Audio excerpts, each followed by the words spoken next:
win the World Endurance Championship and sort out all the problems that potentially the car would have, and then a privateer can take it on. The hell was that?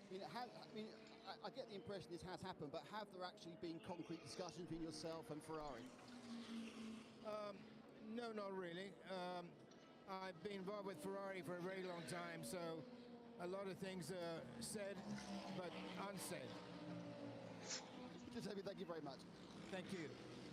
That is the most Giuseppe thing that could be said, and there's actually so much I want to have to go back and listen to that and unpack what Giuseppe said.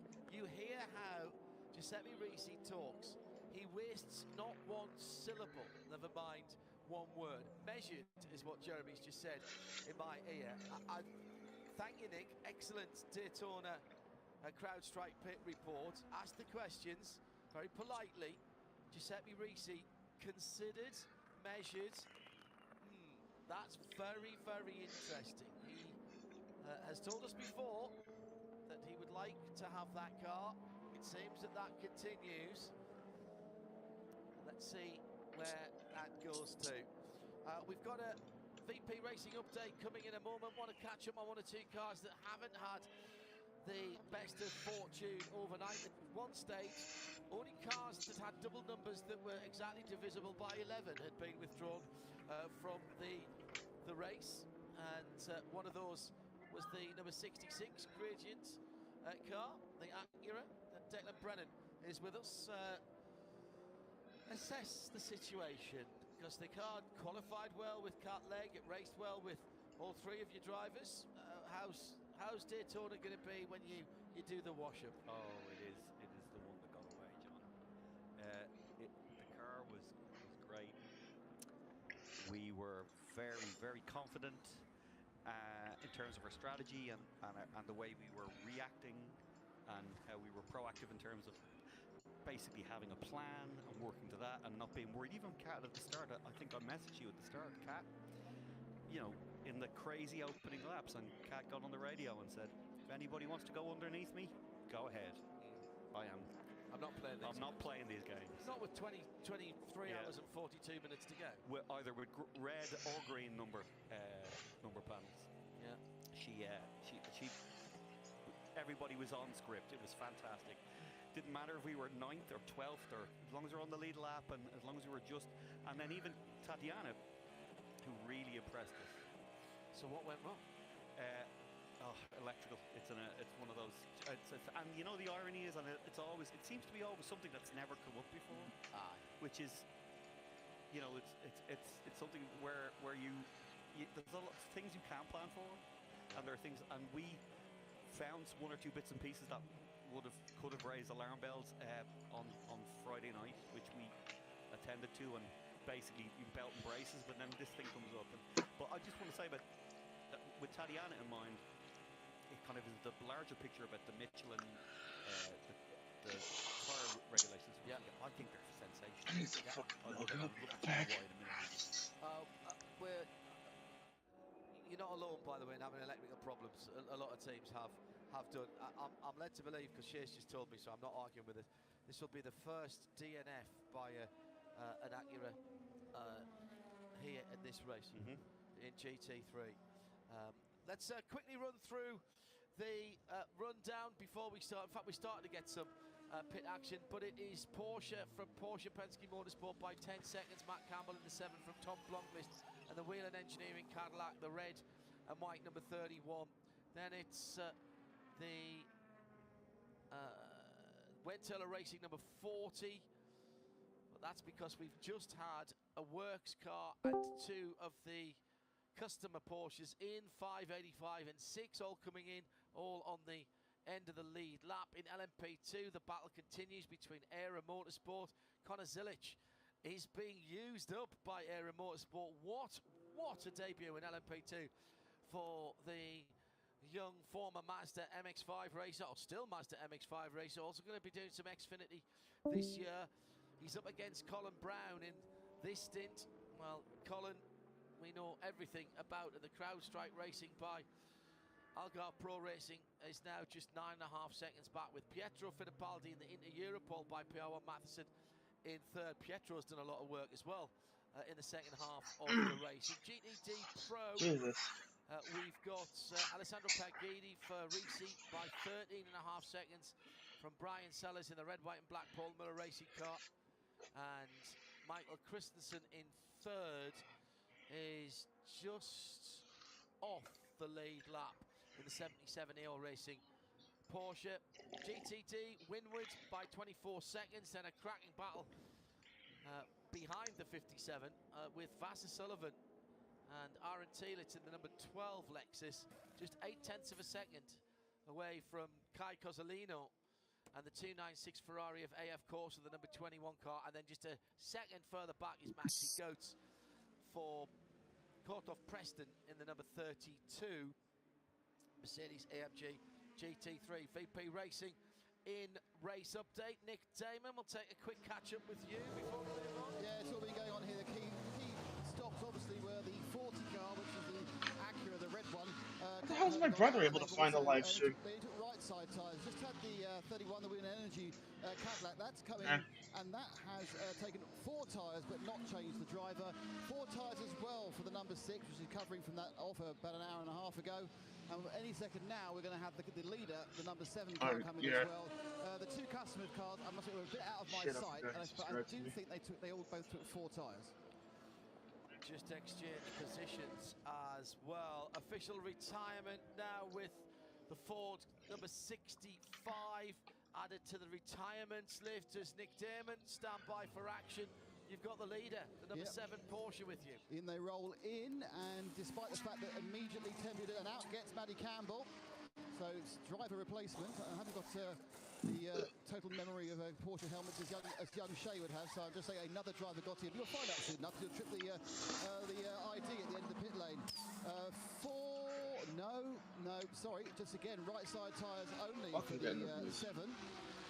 So they have moved those away, and now they're having a bit of a check. Oh no, hang on, no, it's all 4 tyres, sorry. I mean, they were so fast on the left-hand side. I looked in, the very convenient holes on the top of the wheel arch. The entire SpongeBob SquarePants movie. All right. Effectively, the Porsche mechanics were so fast, they missed them changing 2 tyres. Not like that day, like a quick fit, that's cool. For sure. That's And lovely. there it goes, away, as you heard it, away on electrical power and then fired up. And that was your leader, and I saw nothing in that stop that prevented him from still being your leader.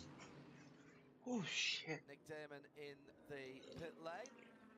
This is very evocative for me, seeing these red, white and black Porsches doing Porsche things. We've still got Declan Brennan with us, and I've asked him to stay actually because I want him to just expand on those tyre rules. Every year we ask the teams, or him to ask the teams to do as much, if not more, with less resources.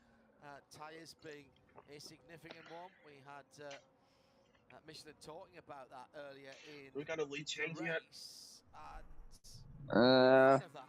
No. Why, Declan? Well, I'm particularly a fan of it because it just adds an element of what should be drivers. What we need to do to put performance back into the hands of the drivers. And although, as I'll expand on in a second, that still has some technology to help it. But I'll give a perfect example. Tatiana got in. Would have been her first, maybe her second stint. She had to double stint her tyres, and that was going to be. It was obvious that, and it was made clear that all the drivers were going to have to kind of do that at some point. So you were sacrificing your performance somewhat, and you were there to effectively stay in the lead lap, stay in contention, use up the tyres, save the tyres, and she was hanging on at the end of her double stint, like hanging on.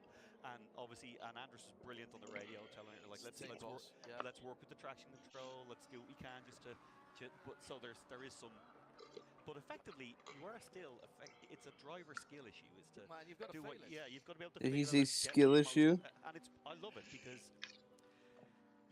it's kind of it's a game one way and lose the other. If you decide to keep putting the cars.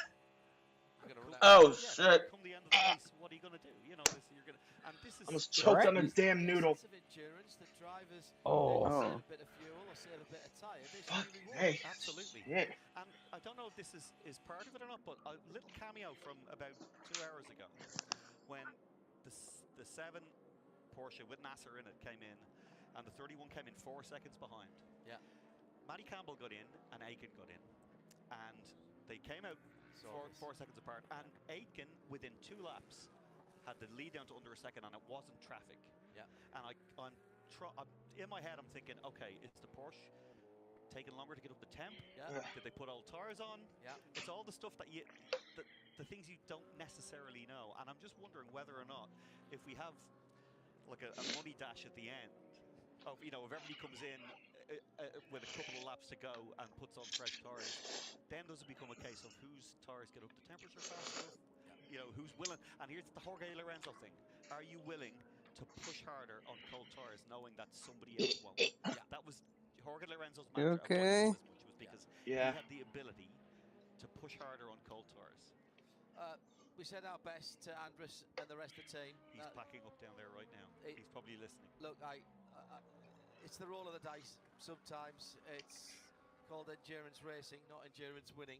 I don't think your team needs a lot of character building, but you move on, you learn, and we'll see you at Sebring. Yeah, we had a really fast car, really, really fast. That's obviously the most disappointing part.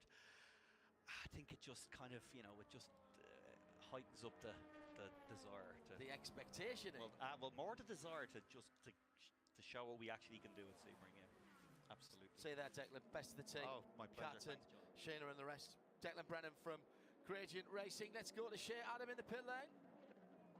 Well, earlier on in the race, there was an issue for the FDK Porsche. This is the number 86 machine with Klaus Bachler and Larry Ten Voorde to take it to the checkered flag. It started suffering from misfires and was missing some power. This was very, very early on in the race. I've just heard it go through the tri-oval. It was struggling, John. We need to keep an eye on that car. That could cause a caution. Thank you, Shay. Now, there's been a change at the front of GTD, although it's a change that's coming around with the pit stop. We've got the 57, in GTD Pro. Pierre Guidi has gone to the lead. Brian Sellers in the number 1 BMW is struggling with the car, and we're hearing from the pit wall it is brake problems for the number 1 car, who have now dropped back to 15 seconds away from Alessandro Pierguidi in that GTD Pro leader. Yeah, about 20 laps ago, the gap between the 62 car and number 1 car was about 11 seconds. Yeah. So it's gone out just a little bit, particularly actually in the last few laps. It's certainly gone out a little bit more, but you know, they are well clear now of that number 77 Porsche. So it's really just a race between those two. Yeah, I think it is just about AO now. car, yeah.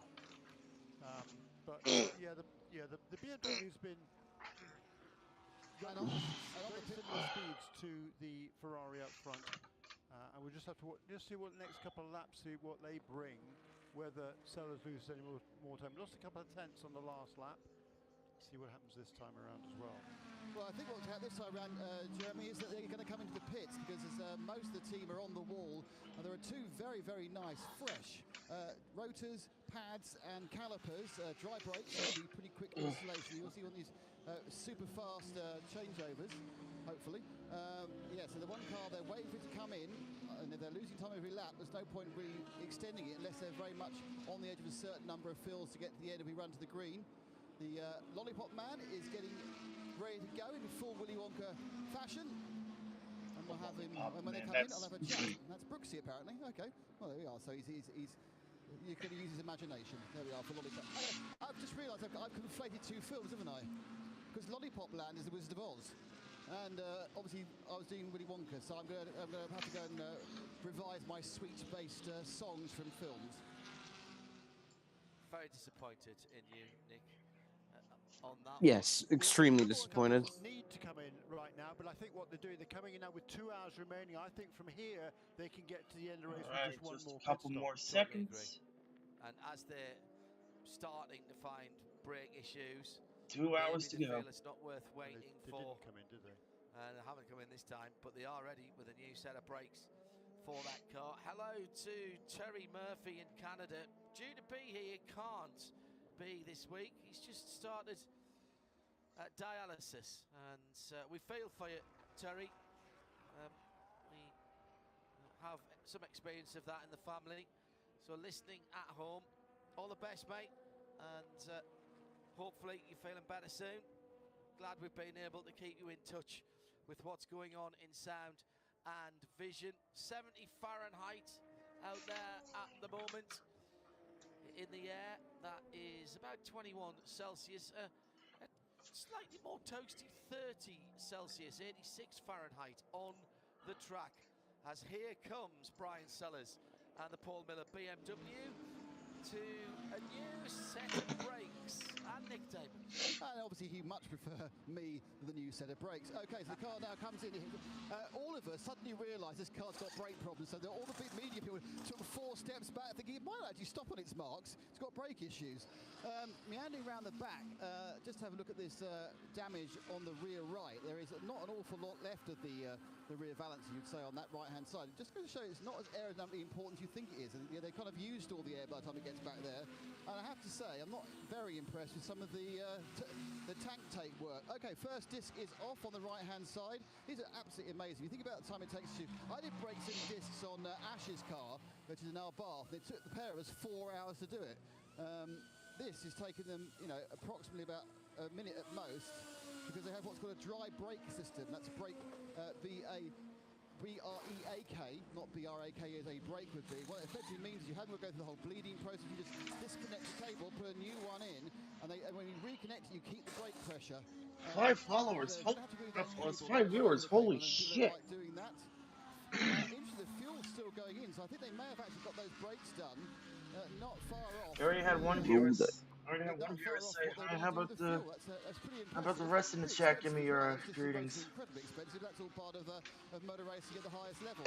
Formula racing down. Because this is probably the most I got in like a single portion of a racing stream. And still nice. Wow, this is a very long stop. Impressive. No driver change, away goes The view count immediately cut down to 3 after I said that. Piss off, y'all. And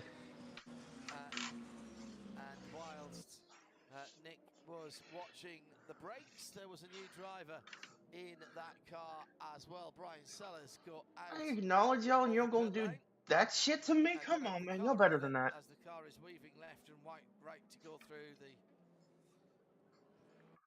exit. Possibly Sheldon Fondelinda in that car. Let's see what it trips when it comes through. Difficult to see. Yes, it was. Shea Adams spotted that. Give it fair due. And those are a set of brake discs that have been well used. I think they've had their value out of those, Nick Damon, down in the pit lane. You might want to have a look. Warm your hands. I think that is only the first change. I was surprised they would make a brake change just with 2 hours to go, if that was the only brake change they had to make during the race.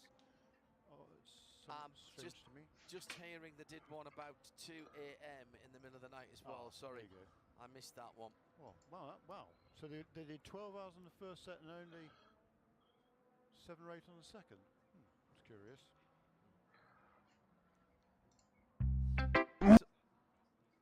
But if you can do that within the time it takes to fill the car up with fuel, then why not?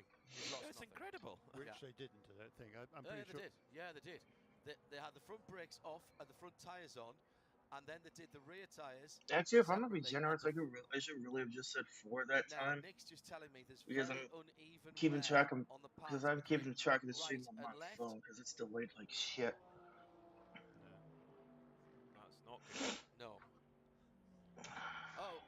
Straight on for that car with the new brake, Sheldon Vanderlyn. Oh, hang on, right front tire's not fastened.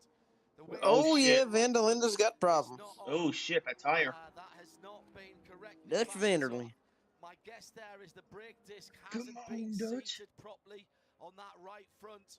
And Sheldon, you need to slow down there. Dutch, you need a new tire. Take it much easier. they've been on the phone to him and told him just that.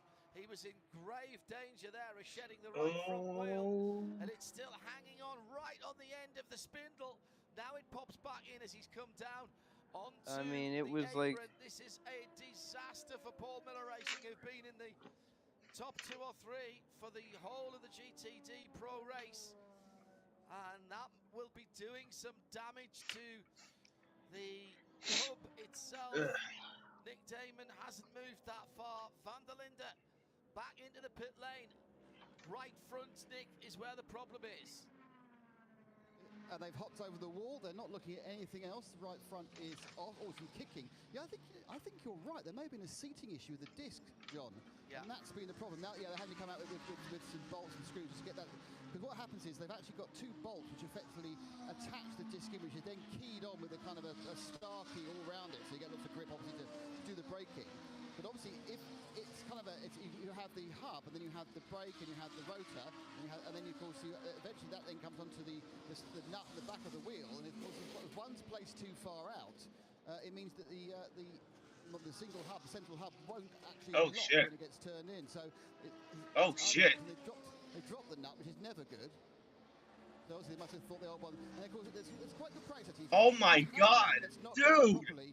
What? What's up? Now, if they strip the hub, they are in terrible trouble.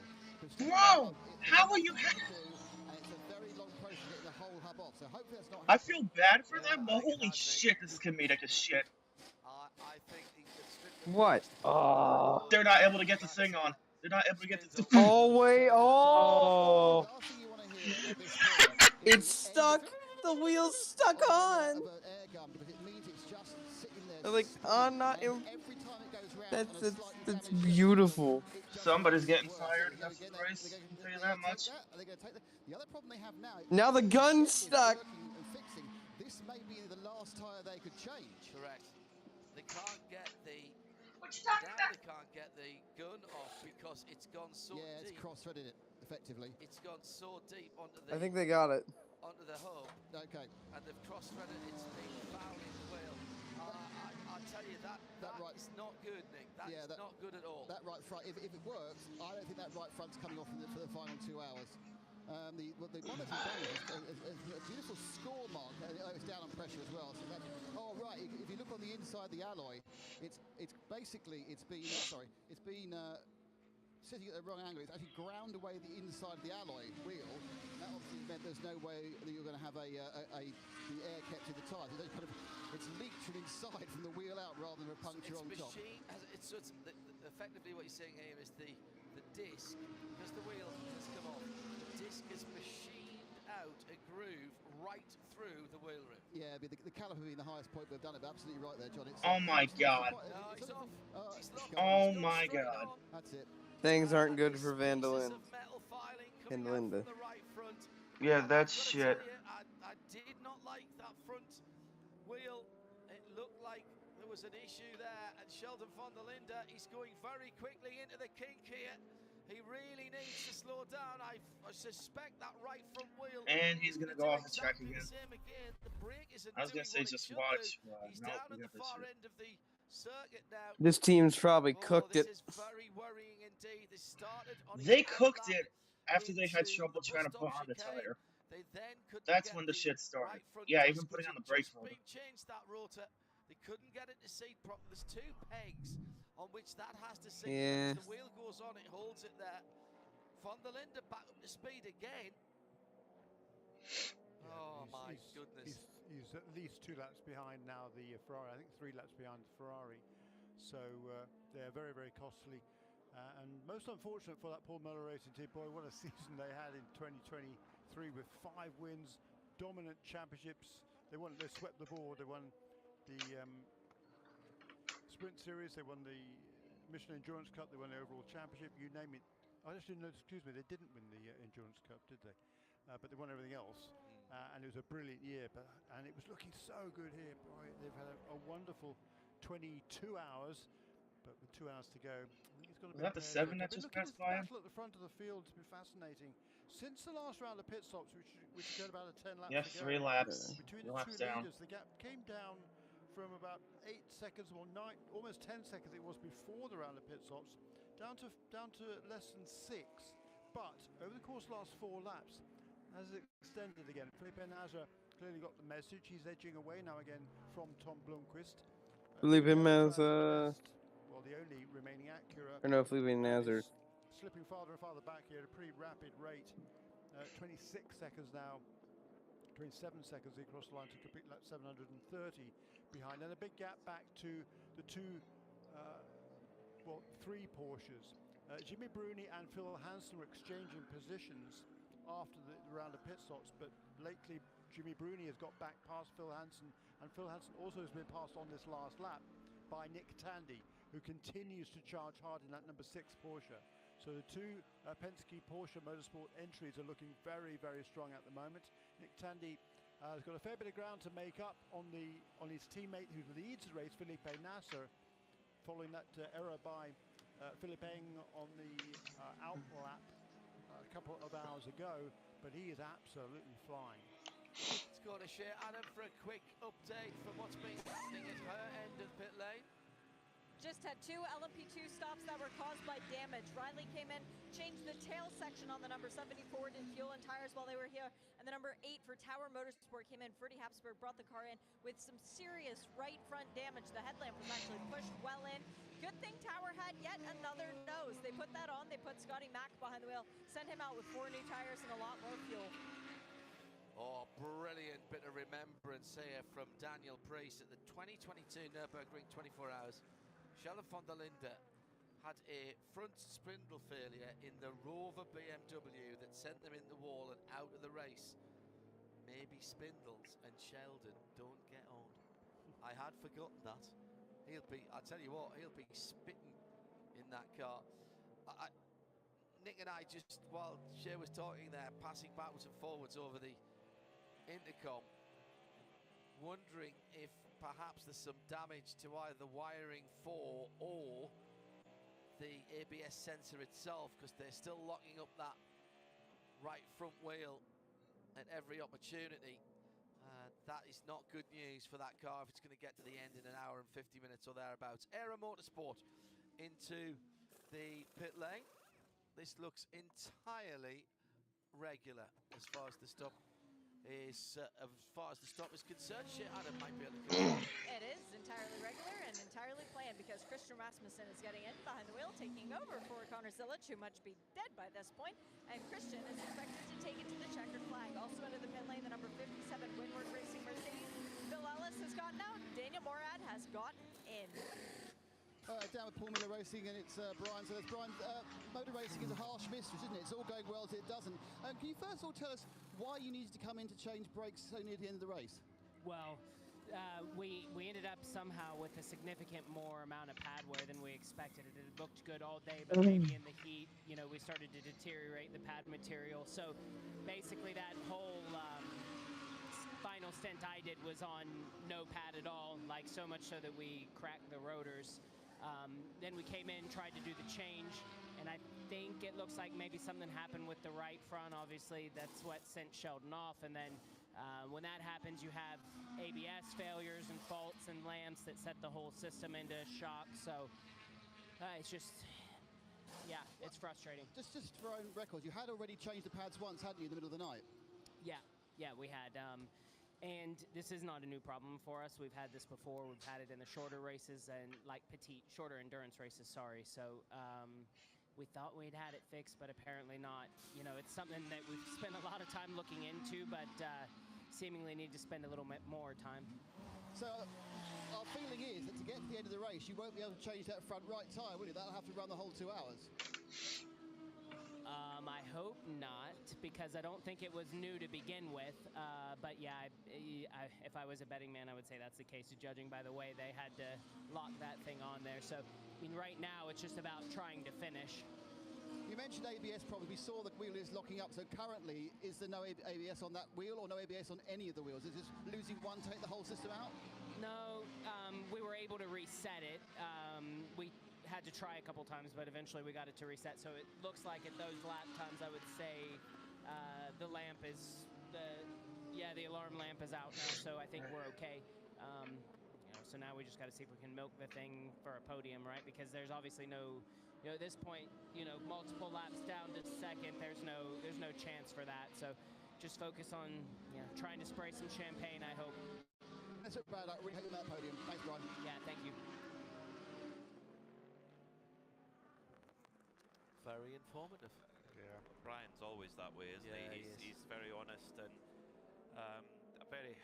I don't know. Would you say he's pragmatic? Then I'm not sure. I think that is an issue that they've been grappling with. That car. It happened at Sebring, and as Brian said at Petit Le Mans as well. So. What a shame with just under 2 hours to go. But if they can drag that car to the finish, they should be rewarded with a podium. A couple of great battles going on in GTD.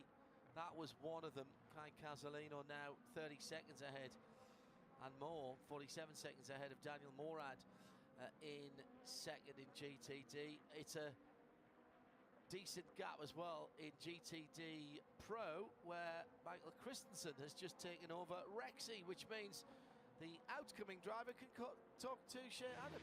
It's Michael Christensen who's just gotten out. Lauren Heinrich has taken over that car, which is one of the 2 full season pairings, and they're looking to try and finish the season right where they started. So let me see where Michael's run off to, and I'll shout up when I've got him. Had a great chat with the 8.0 Racing crew on Saturday morning before the race, and in fact on Friday before the race, and Lauren with Seb Prio and Michael Christensen, and they'd planned to actually split up the different aspects. The pole lap was set by Seb Prio. Michael Christensen started the race, and Lauren Heinrich going in for the run to the end. And just by keeping their nose clean, they're second in GTD Pro at the moment. And anything happens to that Risi Ferrari, you never know. Rexy could be getting a watch. I just very quickly want to check in with Shea Adam while she's trying to track down the driver there. I'm right in saying, Shea, that we tracked the Tower Motorsport LMP2 car having to have 2 nose changes in relatively rapid succession. Back-to-back pit stops, as a matter of fact. Yeah, John. With a normal stint between them, not as if they had to do one lap afterwards. It was not a very long stint. It was not the full length because of the damage to the nose. Thank you. I thought I had made that up. Jeremy looking for a bit of information for his lap chart, which he is doing on his lap. Which is why it's called lap chart, of course. Let's go to Michael Christensen, who's with Shea Adam. Michael, how much is left in Rexy for the end of this race? We've been flat out all the time. We have definitely off pace here compared to the competition, but it showed that being clean throughout the race has paid off a bit here. But yeah, in the end, let's see. Still some minutes to go, but yeah, it's been a tough ride, but we are very proud of where we are at the moment. Big fan base cheering for you. Good luck. Yeah, thank you. Just a slight hint of was that disappointment? Was it? Is he just tired? Michael's a very soft. Not sure if it's person. been brought up, but it says here LW Wright passed away. Yeah, I told him. Is Michael, and a hugely decorated driver. He's won this race before 6 years ago with the Allegra team. He's won the Le Mans in the GTE Pro category in the Pink Pig with Kevin Estra and Lawrence Vantor, and world champion. And what I get from that is that they have nothing left. For me, what I hear is they're saying that's all we've got. I think that's all he had as well. Yeah, that's all he had. It's all Lawrence had. It's all Seb's had, and it's all the cars had. And every bit of that team have done all they can. And sometimes in racing it's not enough, and sometimes it is. And we won't know until about 100 minutes from now. That's a good point, actually. High noon at Daytona International Speedway as we go into the last 100 minutes of the 60-second Rolex 24 hours of Daytona. If you've been with us all the way through, well done you. It's the 107.9 FM transmitter, still ticking away nicely. Sirius XM channel 207 and around the world on RS2, as well as our world video feed as well. And great thanks to NBC for allowing us to take over and give their guys a bit of a rest from a bit longer this year. We got 6 hours of the race from midnight to 6 a.m. Not often over here in the States we get to take over a national station. We'll be doing it in a few weeks' time in Australia for the Bathurst 12 hours. You'll be able to watch that here in the States, all live and free via the player at radiolemans.com, and of course the audio for everyone as well. Full coverage in about 22 days time, 23 days time of that. Very much looking forward to going to Bathurst again. You don't have to leave right at the end of this race you know what, Jeremy, that's a very good point, and it's made a huge difference to a lot of drivers as well. I mean, the teams, if the teams are there, the cars are already on the way, but you're spot on. Bathurst and Supercars event to organise Bathurst, pushing it back a couple of weeks. Porsche and Porsche side by side. It's the number 85 of Phil Hansen with 6th place. Is it Phil Hansen still in the 85? Correct. It is. Yeah. Who's he side by side with? Well, he was side by side with, I think, that must have been the leader putting Yes. another lap on him. Yes, it was. It was Philippe Nasser. And the lead is coming down, and quickly. Well, Tom Blunkvist has just set the best lap of the race for that car, 1:35.709, and has just taken 2 seconds out of Felipe Nasser for the lead, so it's only 3.2 seconds the gap now at the front. This motor race is on.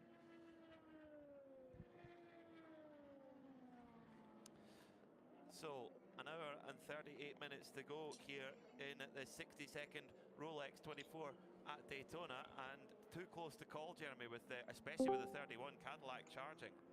Yeah, I mean, we talked about it a little while ago that the gap had come down, then it extended again, and then in the last 4 or 5 laps, Tom Blunkvist has really got the move on, and as you said, he just set his best lap of the race at 1:35.709. Fastest lap of the race, actually, I think. Not quite. No, I think that's the way of actually the car he's chasing, the 7 car, 1:35.605. Yeah. It's very tight. Yeah, it is, and that was set about 100 laps ago by Felipe Nasser. Lap 637, exactly 100 laps ago, actually. Lap 637 for Nasser, 1:35.605, 1:35.709, just on that last lap by Tom Blunkvist. And the number 85 car, Phil Hansen, he was running really well the first part of it still, but certainly struggling towards the end of it. And as you say, just falling off the lead lap then to Felipe Nasser, who now has Tom Blunkvist right. Give me the rundown. Second between The 7 cars leading. I mean, Blunkvist is trying to close in on Nasser.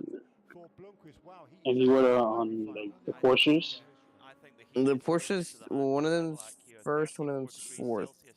I think it must have been traffic there, because he's been super consistent, Nasser, but all of a sudden that gap has come right down. No, I totally agree with you as well on that one, Jeremy, but I do think a lot of the Porsche drivers mentioned that Speaking of, there's 2 of the GTPs just passing GTD, the GTD leader. Also, Vanda Linda just had everything go wrong for him, but he's still going. About 37 seconds. The gap from second to third. Yeah, he had to replace a brake rotor.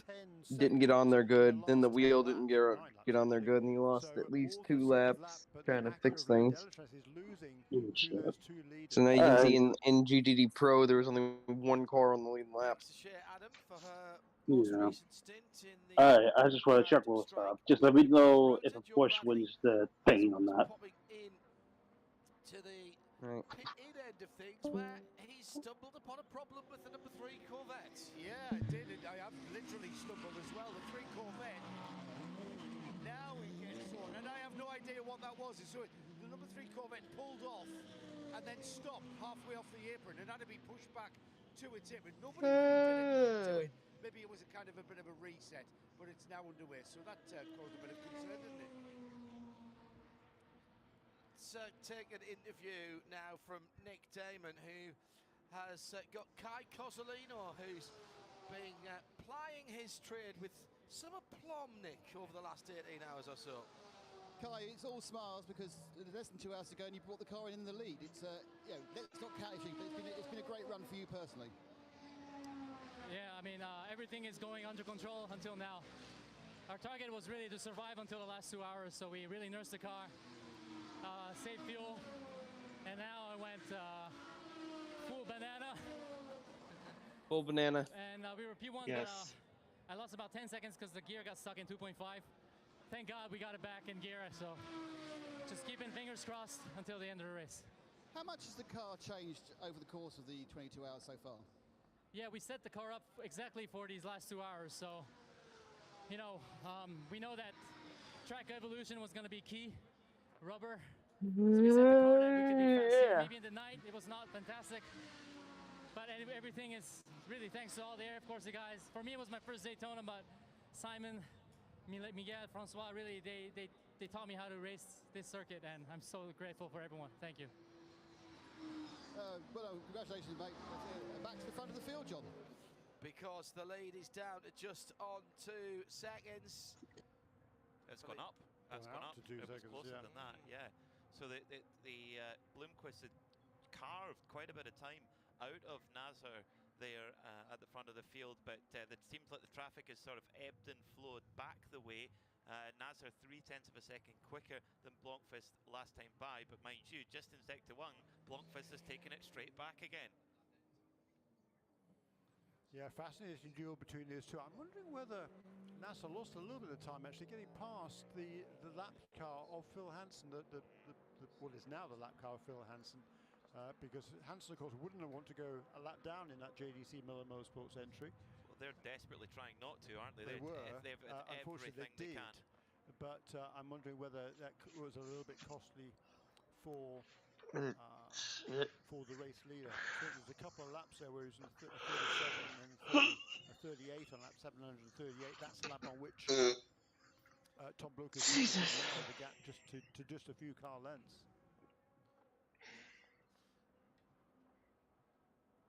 So, coming down to 90 minutes to go, the gap 2 seconds as we mentioned.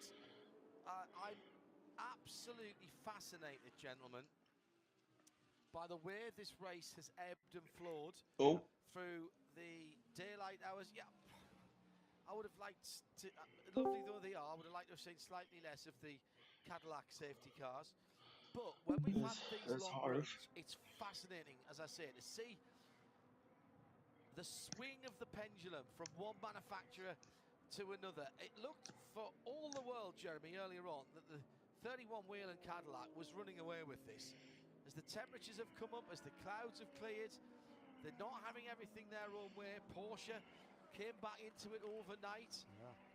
So did BMW for quite a while. Well, for a long time, till they both bit the dust in the nighttime hours. Still technical problems is what BMW Team RLL has said about that. Gearbox, I think. Steering 24, gearbox oil 25, and I think it was the 24 where the tow rope snapped when it was coming back, which cost a little bit of extra time. That's insult to injury, isn't it? This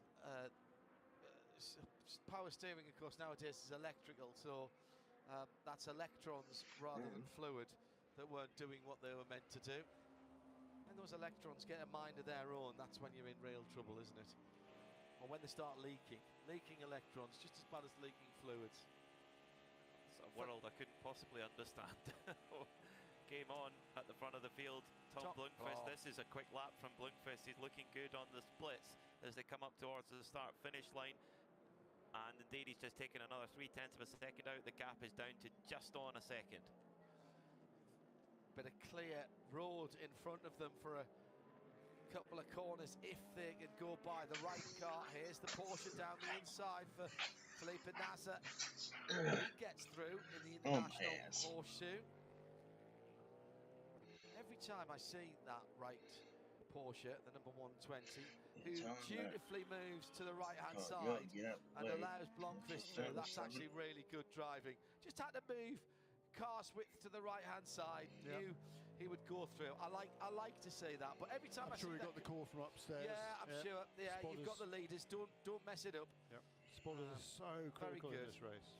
Very good indeed. It's Jan Hiller behind the wheel, so he knows which way is up. Every time I see that car, though, all I can think of is the colour scheme we mentioned earlier on the that used to be on the Celine and the Conrad Motorsport colours. Conrad Motorsport. Yeah, it's got a little bit of the Garrettson Enterprises. Dick Barber Racing, John Fitzpatrick. Take the white away, of course, but the blues are quite similar.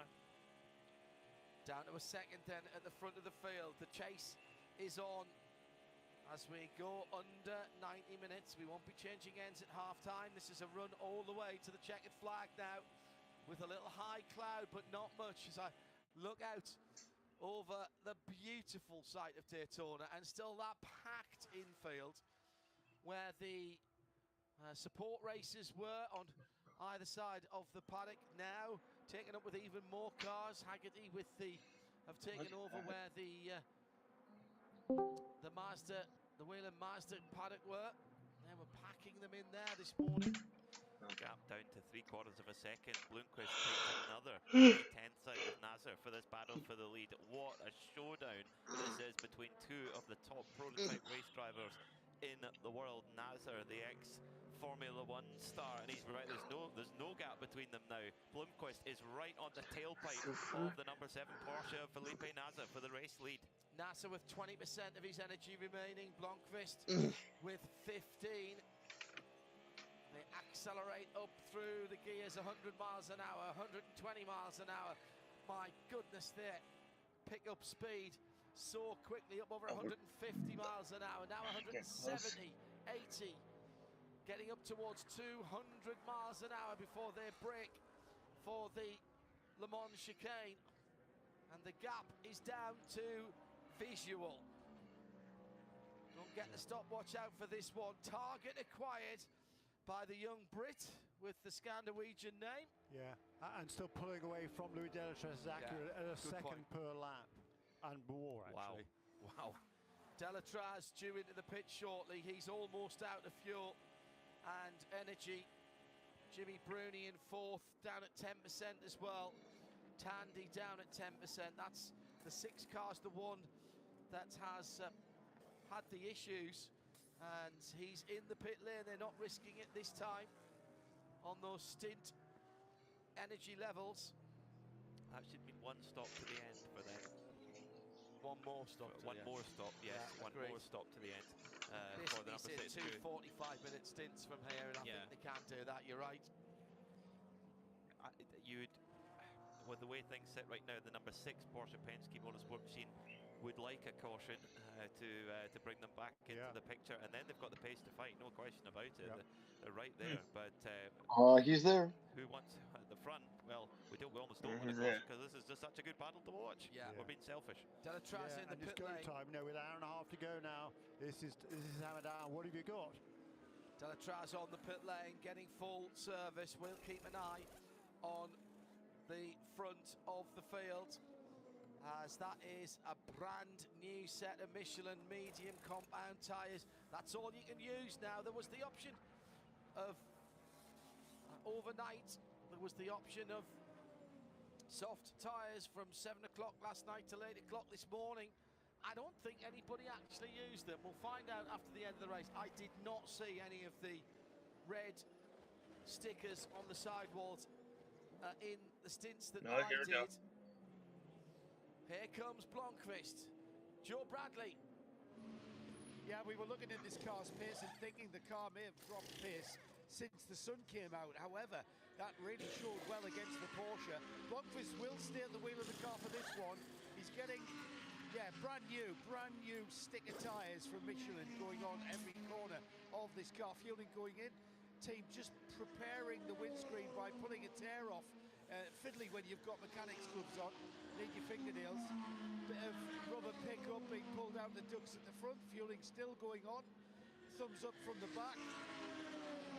Crew member giving Tom the signal when the fueler pulls away, then he goes. that was slick. What's interesting there, Joe, is that again went off on the internal combustion engine. The Cadillac's been doing that pretty much for the second half of the race, I've noticed. I reckon they're doing that to get more wheel spin and to generate more tire temperature. And do cooler burnouts as well. That's a nice bonus. But I wonder, have they found something where they find it's if you go off on the internal combustion engine, you generate more wheel spin and therefore more critical temperature in the tire, in the rear tire? Yeah, I'll buy that for $1. It's as good an excuse and reason as anything. Just had news from race control of another retirement. This time the second retirement in GTP. And it is the Acura number 10 of Wayne Taylor Racing with Andretti Autosport. So that is just the second of the GTP retirements among, see, what has been quite an attritional race, to be honest. I think that 5 LMP2s now. Sean Creech is not coming back, I don't think. Two GTPs, as we mentioned. So on this stint, John, the Porsche is going to go well, at least 2 laps longer than the number 31 Whelen Cadillac. Last time around, they came in together on lap. There were 2 stops ago. They came in together. That was lap 691. The next stops, they were 1 lap apart. 719 for number 31 car, 720 for the 7, so that was a 29-lap stint for the number 7. And this time around, looks like 7 cars going to stretch it 1 more lap as well. That's really rather interesting. I wonder whether that might explain why number 31 car was able to close in a bit, because he was running harder, using up a little bit more energy. To wait and see. 17 or 18 retirements at this point. Hi to Steve Tadman, says Daniel Morad. Please discuss. Not particularly well known on the world stage. Possibly if you're a sim racer, yes, but not a big known name. But he's doing an amazing job. Top quality driving, my opinion. I don't think you'll get any argument from us, Steve, on that. No. So he's been one of my drivers of the race. I thought Matt Campbell in the middle of the night was absolutely was stunning. In the long stints. Every time he's been in the car. Connor Zilic has been, I mean, plugged in, used and abused in that car. Well, Christian Rasmussen has been fantastically fast. Well, how good have some of these young drivers been in the, drivers who, this is the next generation we're talking about here, isn't it, gentlemen? With some of these young drivers. Stayed out again, did you say? Yeah. Toby Sowerby, what about him in the crowd strike? Malthy Jakobsen, well, we've known about Malthy for a while, but, when Malthy brings his A game, he's as good as anybody, and he's brought his A+ game this weekend. Yeah, he's been plying his trade in sports cars now for the last several years. The other 2, Rasmussen and certainly Zilic, who's only 17 years of age, for goodness sake, haven't.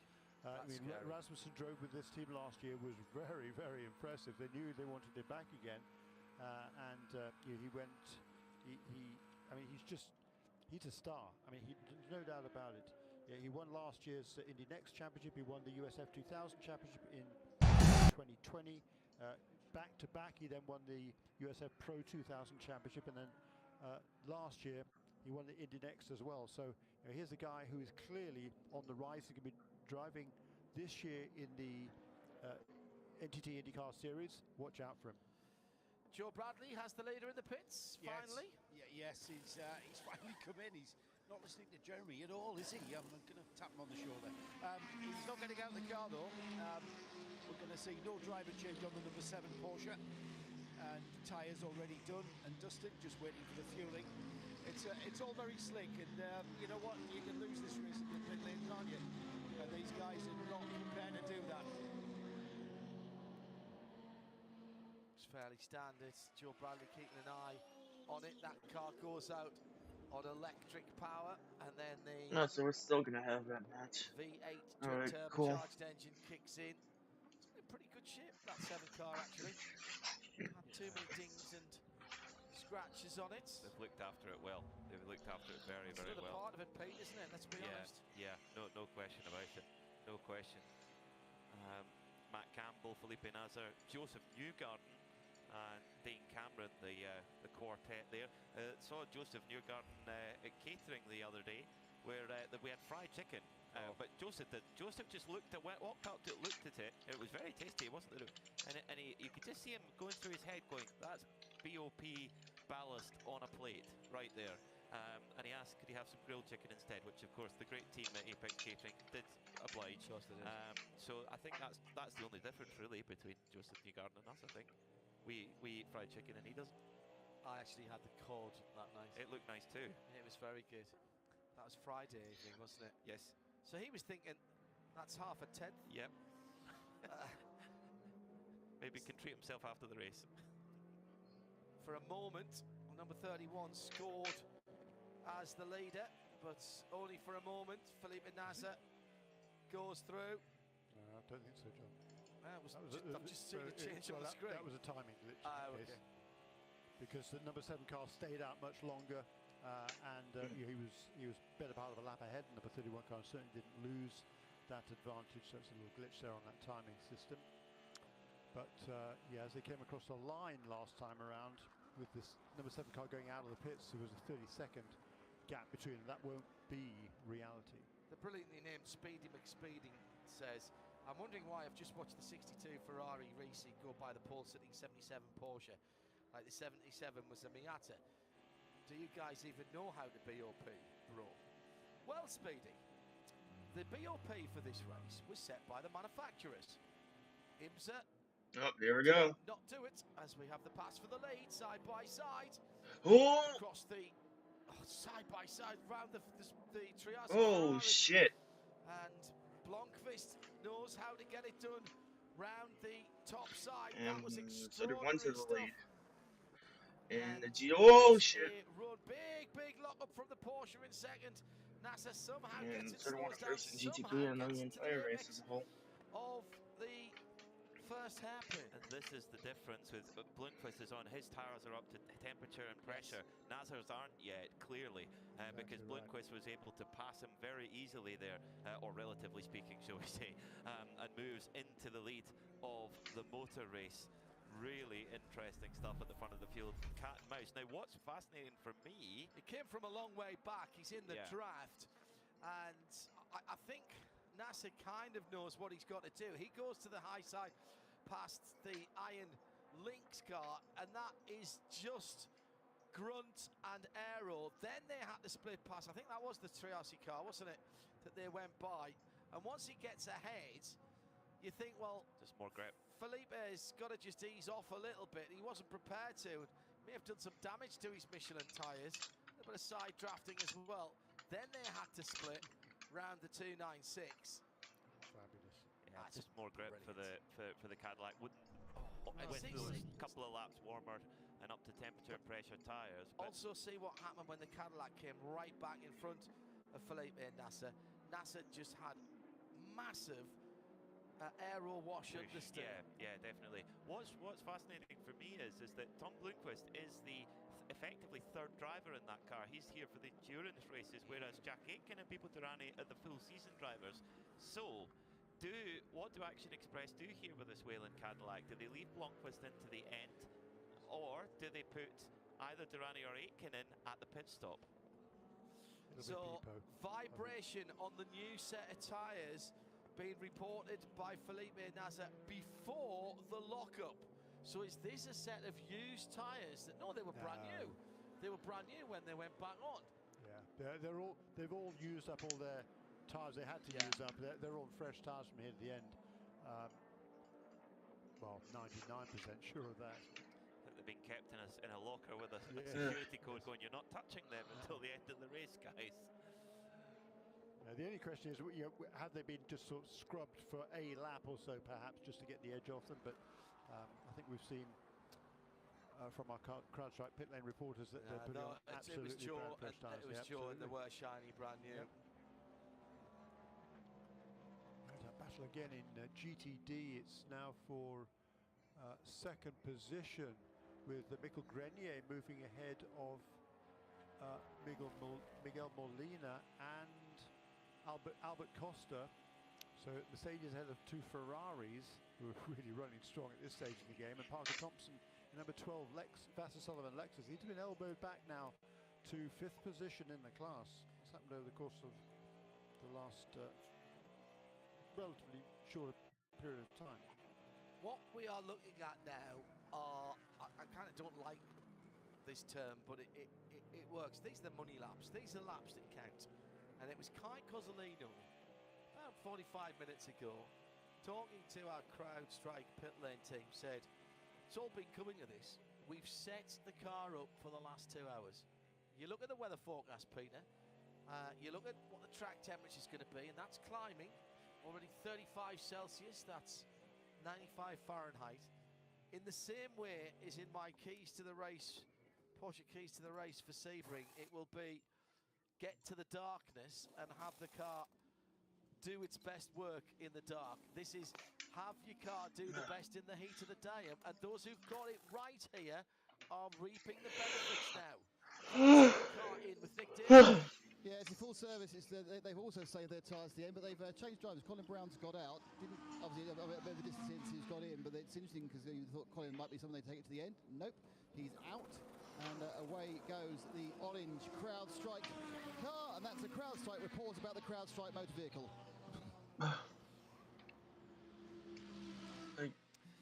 What's interesting about that point on the Ferrari setup, Kai Cozzolino is in the 21AF Corsa Ferrari, is that they were very fast in the first hour or two of the race. That's right. When it was very similar weather conditions to this. That's a good point. So that was where they made their biggest gains. Then they kind of settled in a little bit. And Daniel Surra was amazing, wasn't he? 10 spaces in an hour? Yeah, 10 spots in an hour? Incredible.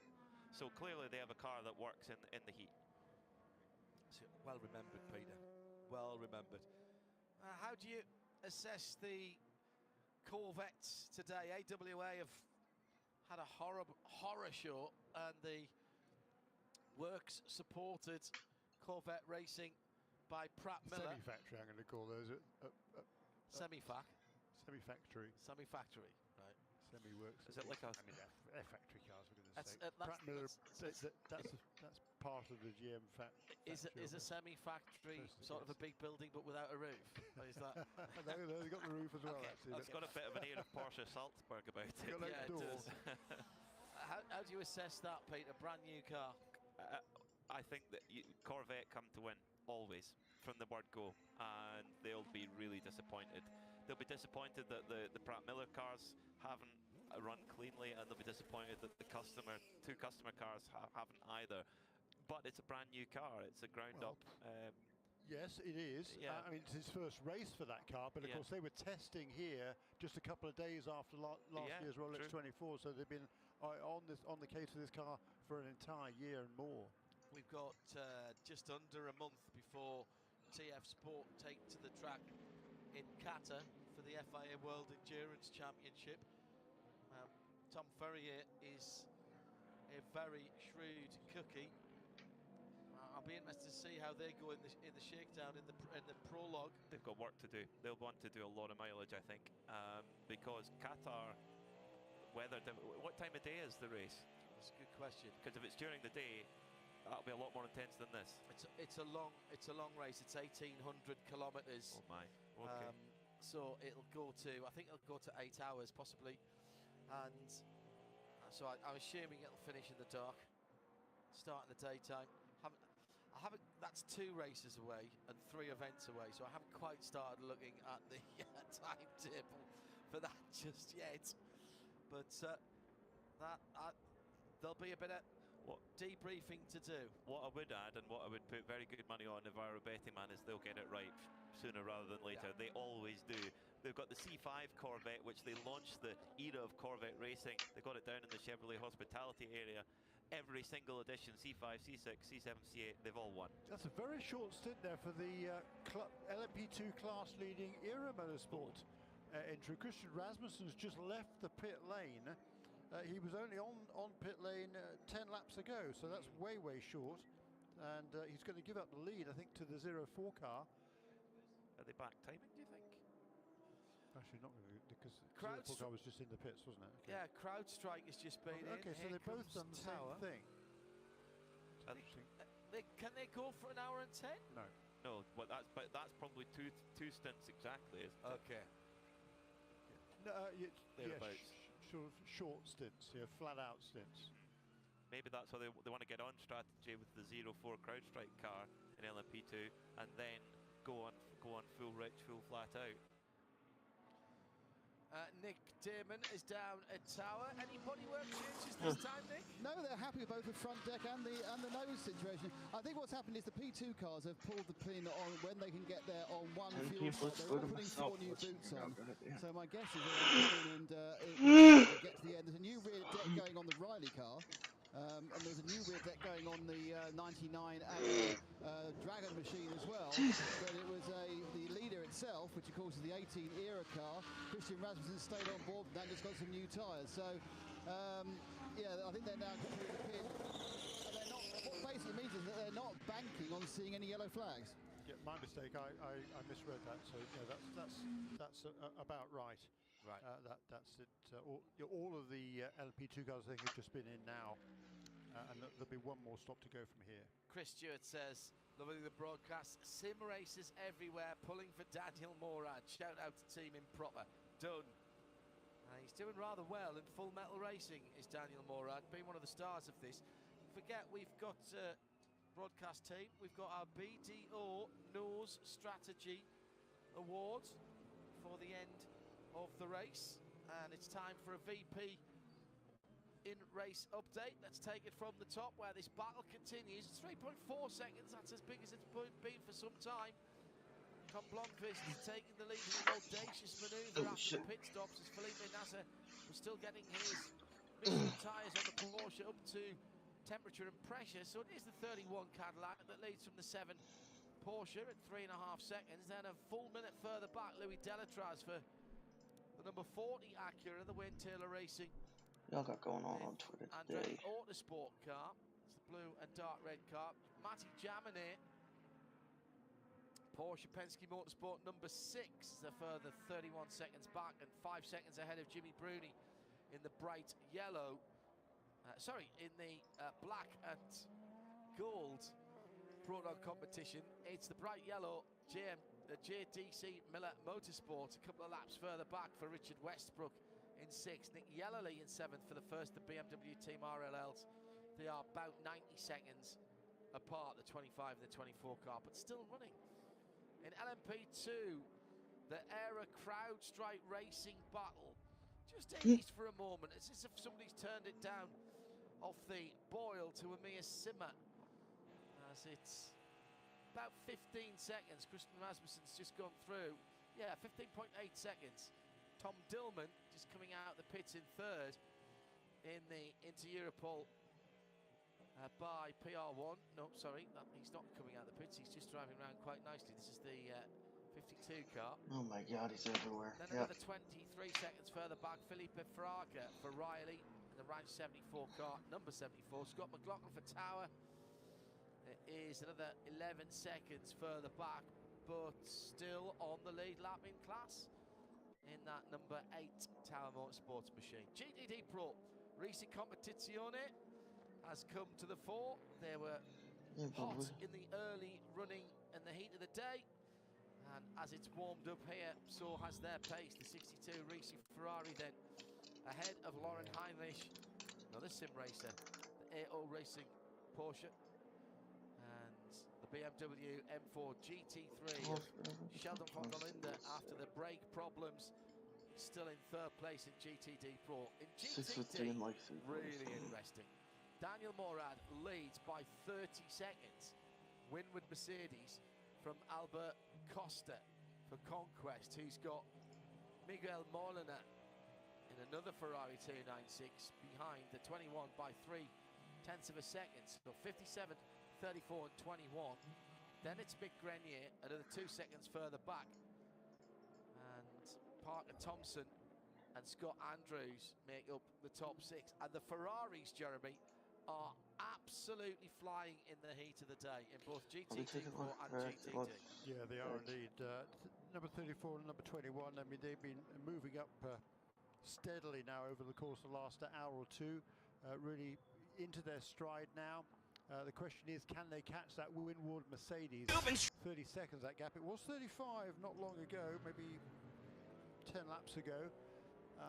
But they're closing in. Damn. They're certainly closing in.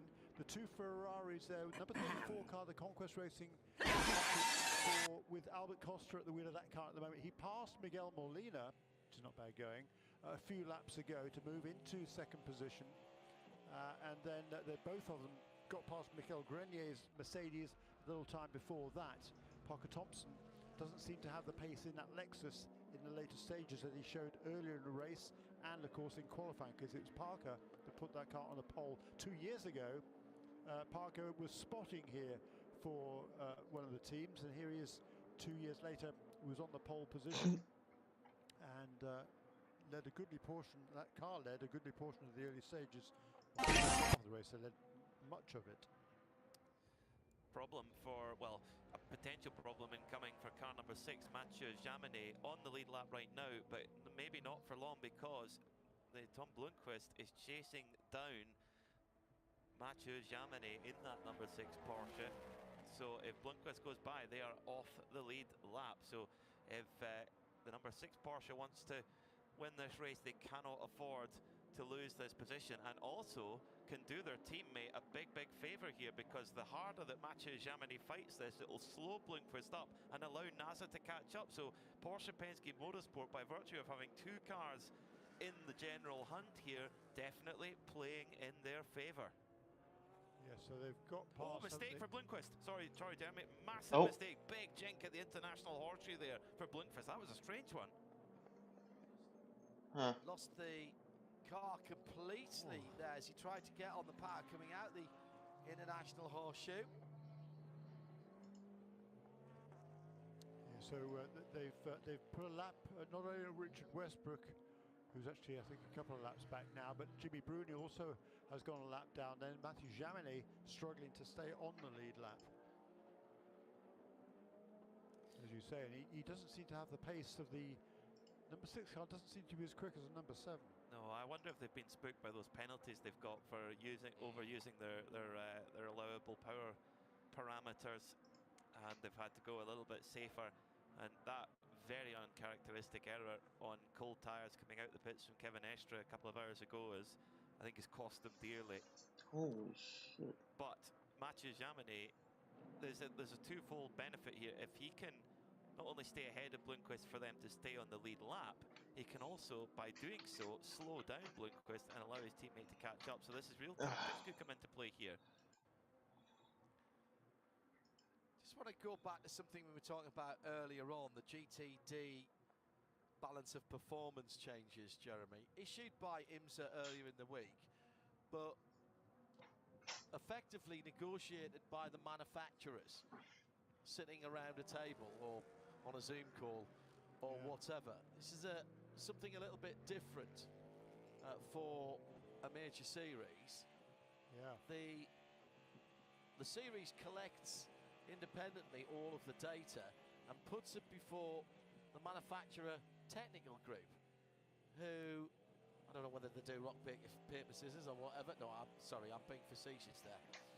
There was a raft of them, all bar the Lexus RCF got some kind of changes one way or t'other, but am I wrong in that they were announced by IMSA, but they weren't mandated by IMSA?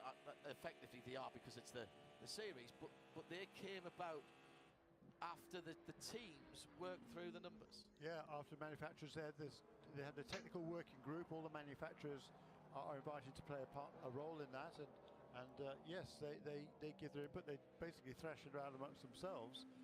If one of the manufacturers thinks they've got a deficit, they've got to persuade that. Hey, guess what? All the information is there in terms of what is it? Acceleration, stop time, everything, you name it, it's there. and they have to kind of. Who's the better NASCAR Cup Series driver, Denny Hamlin or Tony Stewart? 90% said Tony Stewart. All cars except for the Damn. were changed. The Ferrari, for example, Denny Hamlin. 10 kilograms of weight, and I didn't really get horsepower. You got a bit more power as well. The Ferrari. Yeah. No, I think the Ferrari actually got. I've got it. I've got it. Giuseppe Risi was talking about the the Ferrari had 10 kilograms added. Yep. It had 4 kilowatts of power taken away. It had an extra degree of wing angle. Added, didn't it? No, power taken away, and an extra degree of wing angle and a litre of fuel taken away from fuel capacity. So actually, the Ferrari was not back. So. Giuseppe Risi saying there's been a lot of talking between that manufacturer working group coming into this weekend. Lovely day, sunshine, great racing, and just under 1 hour. We're into the last 60 minutes, and there's here we go. Hardly anything at all between the front of the field as we've got the Porsche and the Cadillac battling it out. Tom Blomqvist leading the race at the moment. Time in Porsche Penske Motorsport, Felipe Nasr is trying to close that gap. It's 3 seconds at the moment. 71 seconds, so 1 minute and 11 further back for Louis Delatraz and Chamonix. Another 20-odd seconds back. 13, call it 14 seconds between first and second in LMP2. Era 2 APR CrowdStrike. Oh my god. GTD Pro at the moment is a little bit off because I think Sarah's got a pit stop to do. Oh my god. Is Chamonix trying to hold up Blomqvist to back him into Nasr? Yes, I don't know. Oh yeah, there is now. Yes, of course, after that last stop. Yeah, there is. A full course yellow would potentially change that. Potentially. Correct. But it all focuses now on a car that is trying to stay on the lead lap overall, and that's the number 60 Porsche Penske Motorsport machine of Mathieu Chamonix, trying to hold off Tom Blomqvist, the overall race leader. So very, very tight there at the front of the pack. Who on earth do we choose for our BDO No Strategy Award? I mean, one that's coming to me is the number 40 Wayne Taylor Racing with Andretti Autosport car, because they actually haven't had the outright pace. They've had a few technical issues. Remember, they've ground to a halt out on the track, and yet they're on the lead lap, and at the moment they're on the podium. Actually, I don't think that's my opening gambit for our BDO No Strategy Award. Chetelaar 47 Ferrari pit lane speeding violation, just a click too quick, but that will bring them back onto pit lane for a drive through. Felipe Nasr, absolutely. Your presence here today, you are contributing to another broadcasting milestone. The fastest lap of the The race. you see before you are color And with a 1:35.6, They are now we're not getting transmitting near a black that and at white the moment picture. in the heat of By the day, pressing this but button, huge which I traffic now do, for the leader the as he cameras are tries to put transmitting a a lap on live Mathieu color Chamonix. picture. Nasr dropped 2/10 of a second to Blomqvist on the That's last the lap. first time for a while that he's been slower than the leader. 1:38.3 for Nasr, 1:38.1 for Blomqvist. That was the lap before. Now, dare I suggest that Chamonix here could do his mate a bit of favour. I suggested exactly the same. I think if you're Porsche He's allowed Penske, to fight to stay on the lead lap. exactly. If you're Porsche Penske Motorsport, you say fight this like you've never fought before. Fight like this is for the race win. Because to be honest, if that number 6 machine for Porsche Penske Motorsport goes off the lead lap and we don't get another full course caution, then they're done. So they have to stay on at all costs. And of course, in doing so, there is the biggest bonus ball of all, bringing the team car back in. Spectacular stuff. We're inside the final hour now, aren't we, John? Oh yeah, have been for 5 minutes or so, and Nick Damon is in the pit lane, watching what should be the last pit stop for Paul Miller Racing. Yeah. It's not been a clean run in the pits for them. No, I mean, we're about to get all the last stops for the GTD cars, be they pro or am, because they can get to the end from here. Now, the first one to come in and drive in was that Paul Miller, the white and red M4. It's at the end of my vision, but obviously what I can see is the man on the front right, all he has done is look at the front right. He's not changed it. They have offered up 2 or 3 new tyres, and now it's gone away again. They are hoping to get to the end. They're obviously worried about tyre wear. Right at my feet now is the Korchov Mercedes, the number 32 car. That's Michael Greiner getting out, Kenton Cook getting in. They were oscillating between 3rd and 4th. And we expect to see obviously the rest of the leading GTD and GTD Pro cars in as they've now reached that point, but then get to the end quite easily. Nick Damon with that crowd strike pit report. It'll be Wednesday night. CrowdStrike have run a data-driven analysis when of she hugs every me, team up and down the pit lane. She damn near breaks my back. And those metrics will get crunched at the end of the race to give a winner. And we'll be announcing that on Wednesday on Midweek Motorsport. 8 o'clock UK, 3 p.m. Eastern time. Let's have another look at the Porsche keys to the race, Peter. Tyres. Let's start with tyres. Everybody now will have new tyres till the end. That's what they've had to get to, and I think everybody's done that. Traffic continues to be an issue. Yes, we've had 18 or so retirements, but it's still pretty busy out there. We can tick off getting a breakfast and beyond for those that are still the 2 ones that have really stood out for me have been calm, patience, and no penalties. There's been times when we've seen calm, and we've mentioned it where people, Catherine Lake, for example, at the start of the race, backed right out of it. A lot of penalties in the pits. Huge amount, yeah. Very, very few for incident responsibility. Yeah, I think probably only 1 or 2. Yeah, which shows that there's definitely been some good driving out there throughout the pack. Tyres, I think, is going to be the biggest one. Even if you do have fresh tyres, it is starting to get quite warm here at Daytona International Speedway. The air temperature is 23 degrees, but the track 37 degrees Celsius. And I think it'll keep climbing because we've got direct sunlight baking down on the tarmac here. It's when it gets up towards about 50 that the tyre engineers get a bit twitchy. 50 is twitchy. Look, the number 6 car is no question about it holding up number 31 at this stage. The last 3 laps have all been in the 38s, 1 minute 38s, where the number 31 car was doing 36s, even or 37s. So you know, the pace has been managed here. I think he's nothing egregious certainly, but Matthew Jaminet is driving very driving with a plan.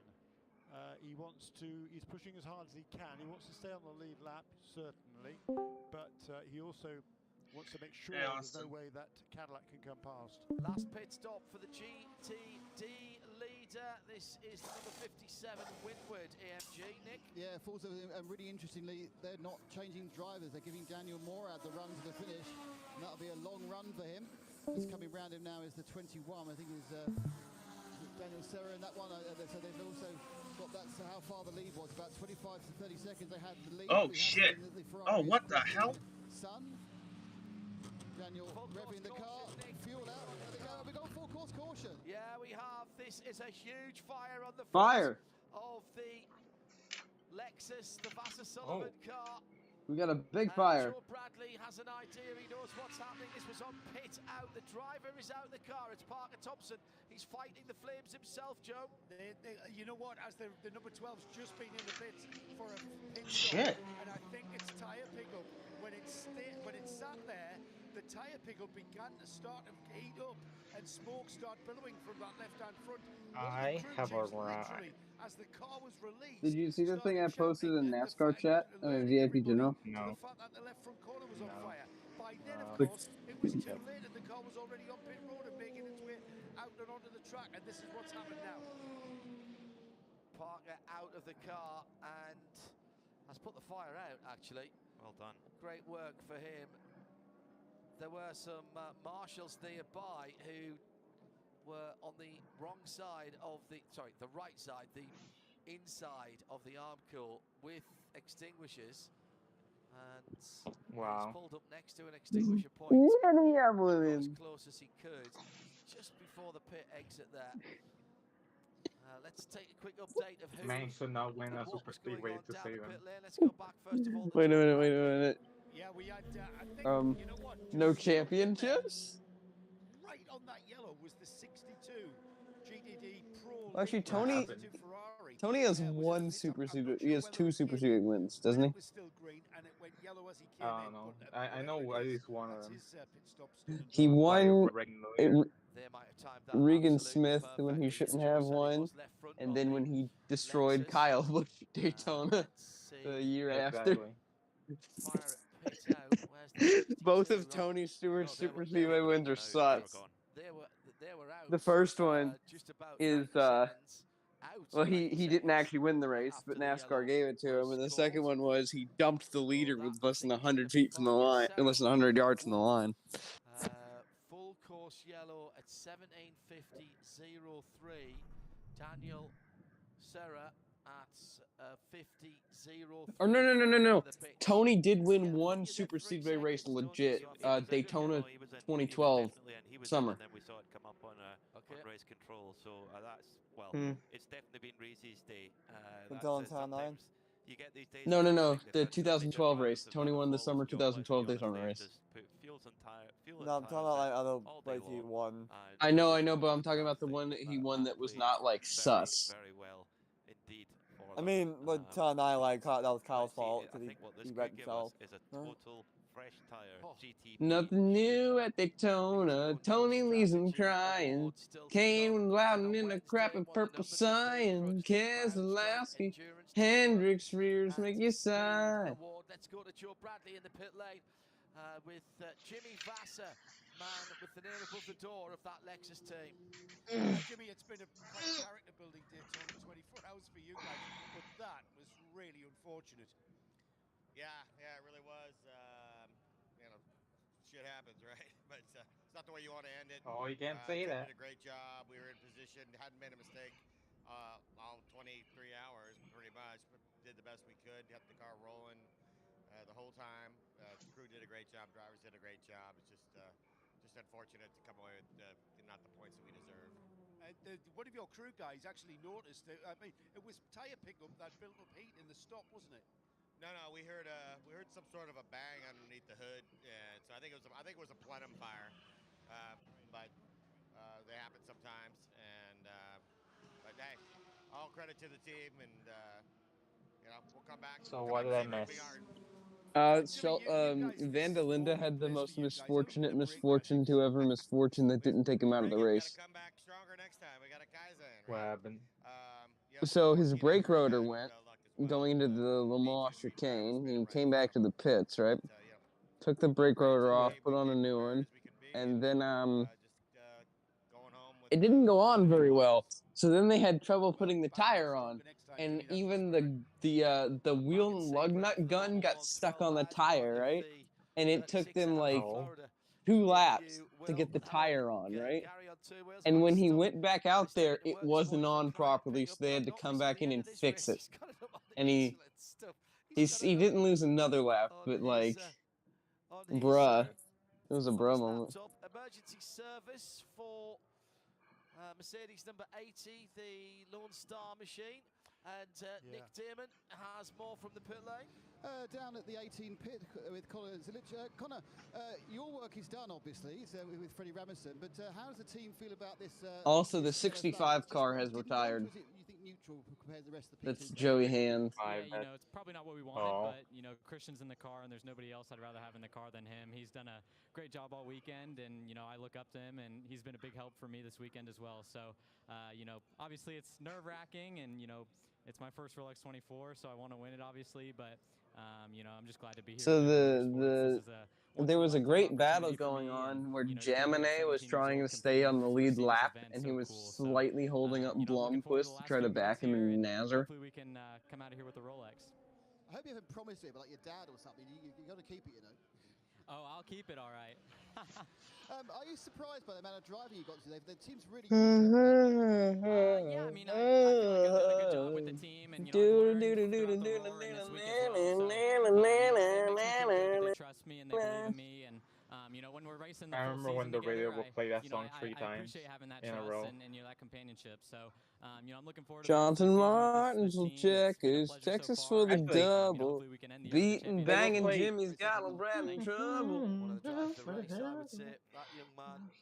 And it's They going to will be play so hard for "Good LMP2 Good because Feeling" if you by come in this Flowrider, prototype pit stop, which is coming up literally, very and I'm shortly, not kidding, you 3 fill up times in a full row. with fuel. Next, when we go back to the you have to do quite a bit of fuel saving. I but will it's be going excited to really listen to tight, the I next song reckon, that is a Jeremy. good feeling by If you, Flowrider and do a you good think feeling by can you Flowrider. get home without no more stops in an LMP2 car?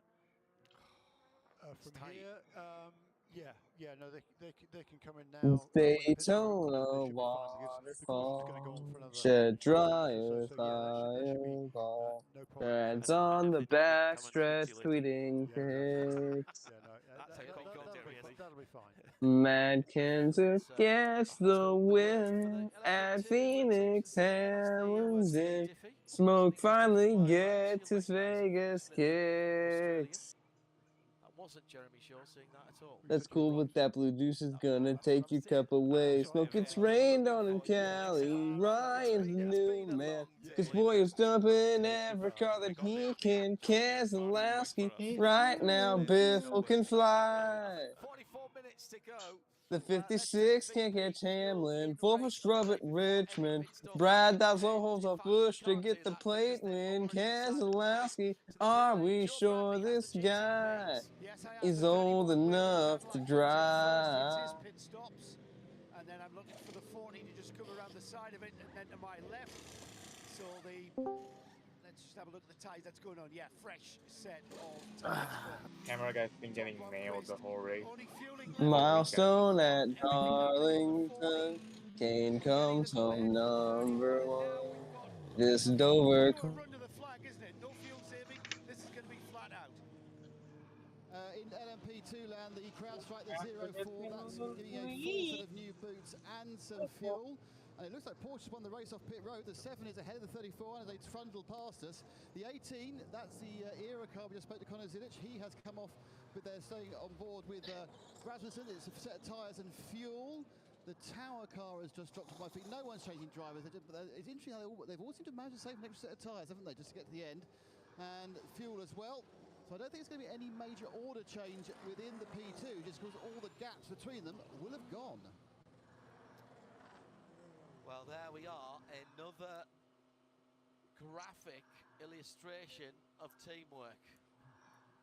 In the pit lane, Porsche and Penske Motorsport to take the lead. And the reason for that, John, is because on the last round of pit stops, the Porsche came in 3 laps later than the number 31 car, so needed less energy, fuel, whatever you want to call it, to get to the end of the race. I think that was the difference there in that slightly shorter pit stop enables number 7 car to get ahead of the number 31. How critical is that going to be? Well, we've already seen that Tom Blomqvist is he's on a mission, isn't he? And he stayed in the car, didn't he? Yes. Yeah. So really interesting, isn't it, that he's been given the preference over Pipo Derani for this final stint of the race. Just over 41 minutes remaining. Let me just tell you that neither Nasser or Blomqvist went full fuel. That was a timed stop. Of course. Nasser has 75% of energy remaining as it stands now, and he's regenning like mad on the outlap. As Blomqvist took 80, Delatraz 100, Jaminet 95. Keselowski, go just step aside. Have you been singing that song on repeat? Punches fly in the desert. Clint takes a long run. One less nut in the 48's done. Keselowski, yes, we can't deny. This is going to be interesting for Jimmy because he doesn't need a full set of energy either. Rolex 24 has really gotten to bro. Energy stored up.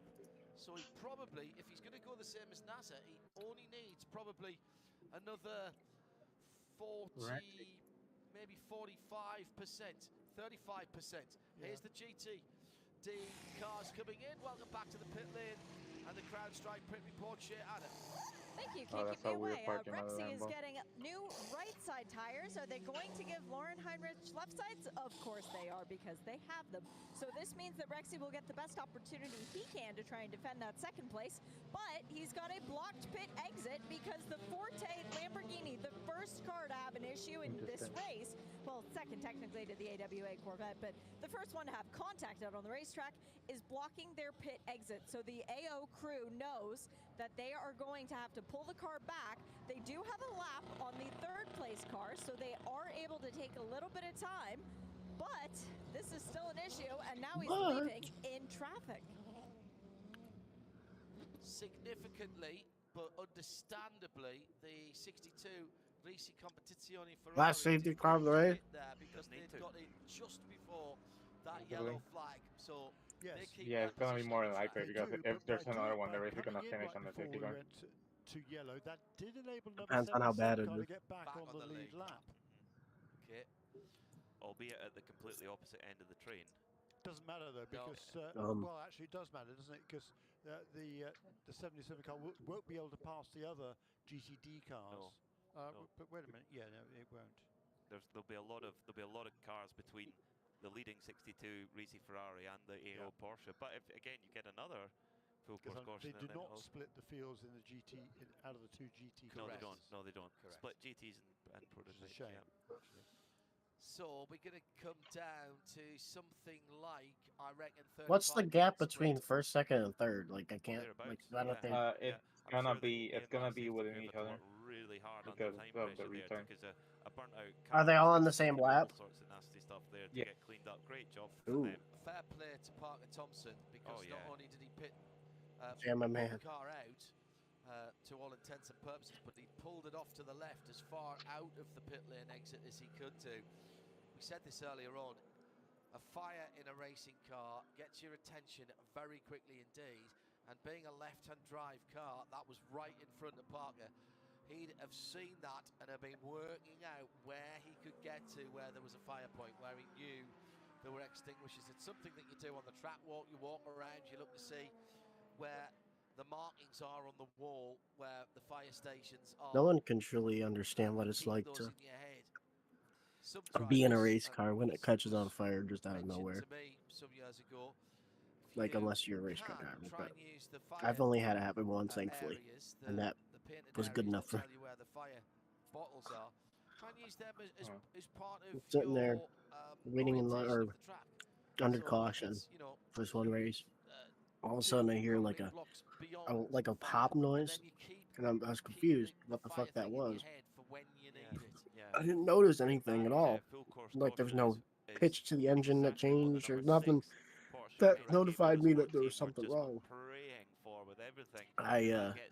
We take off, and all of a sudden there's flames just shooting through the fucking cockpit, and I had to pull off, hit the wall, stop my car, get the. They've had to fight uphill all race long. Haven't quite had the pace of Porsche and Cadillac. And of course had that technical issue that Louis Delatraz did a great job to get the car kick-started again and back moving. But so it's not been the cleanest of runs. But to be on the lead lap with 36 minutes to go, I actually think they would take that. Yeah. Yeah. Who's that? Sorry. The 40 Acura. 40, yes, absolutely true. And here comes number 5 car now, Jimmy Brune. He got the wave around. He's hustled around. He's gonna make his pit stop now. It'll just be as John Hindhoff was just saying, it's a time stop. A time stop, just a splash of fuel. Really, the question is whether he can catch up with the back of the pack before we go back to green. Shea Adam is watching. He hits his marks. There we go. Fuel nozzle. 1, 2, 3, 4, 5, 6, 7, 8, 9, 10. That's a longer stop. They've done right side tires, but also in as the 85. Let's see how long they do. Now, they're time stops, but they are longer stops still. They're stops that are long enough to change all 4 tires for both of these Porsches. 70, 80% energy for Jimmy Bruni, so that's more than everyone, more than the two leaders. They've only got 75%. Delatraz has got 95% in third. Wow. Jaminet is 90%. Bruni 80%. Westbrook another further couple of laps back on 95%.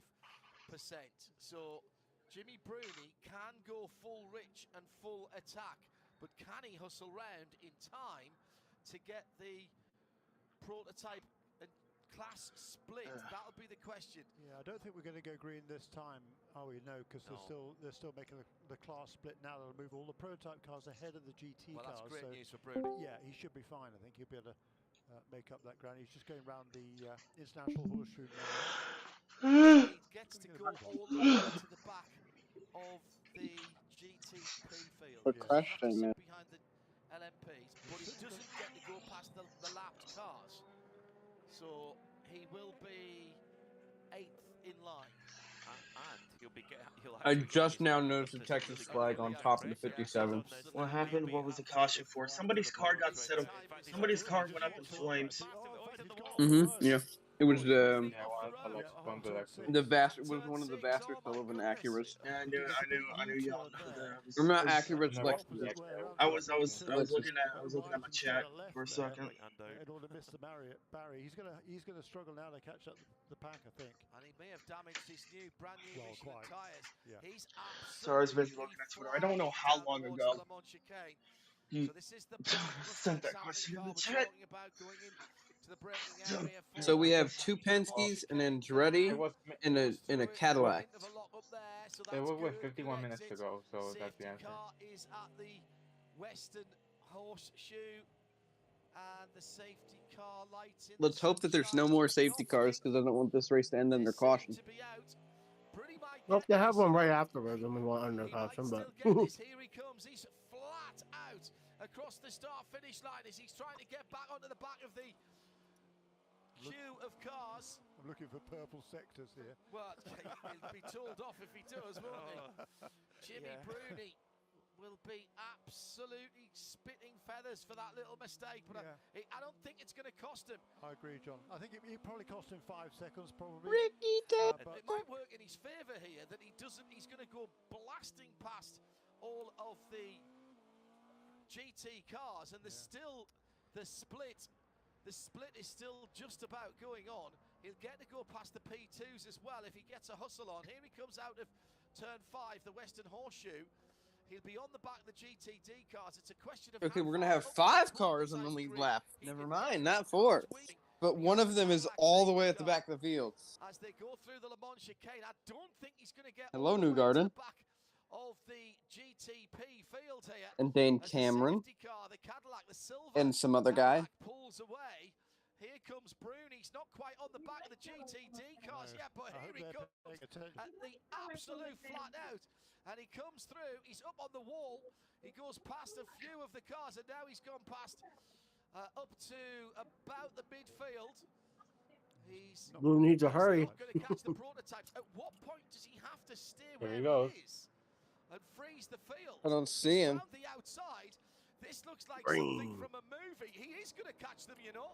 He's going to come past the GTDs. We go back green now. He's not going to be a million miles off, but he's about 3 or 4. No, a little bit more. Oh, looks like one of the Penske's is going to make the move. Now he's coming up on the Corvette. Whoa, never mind, Gemini. Outside of the Acura, excuse me, John, there, and ran a bit wide on the exit. That 5 seconds of Fubar has absolutely cost Bruni, and he's now. Oh, someone just spun. Oh, we're gonna spin. Contact between the Start it, start it. Come on, come on, come on. Don't hit him, don't hit him, don't hit him. Oh, that's not what. That's not. oh, there's someone's gonna hit him. Someone's gonna hit him. No, no, no, we're almost there. We're almost there. We're almost there. There, Get off. Okay, so okay. About being battling with Era all the time. Daniel Serra still 6 seconds to the good. So this was Jamine messing up, and oh no, Jamine got hit. He got moved.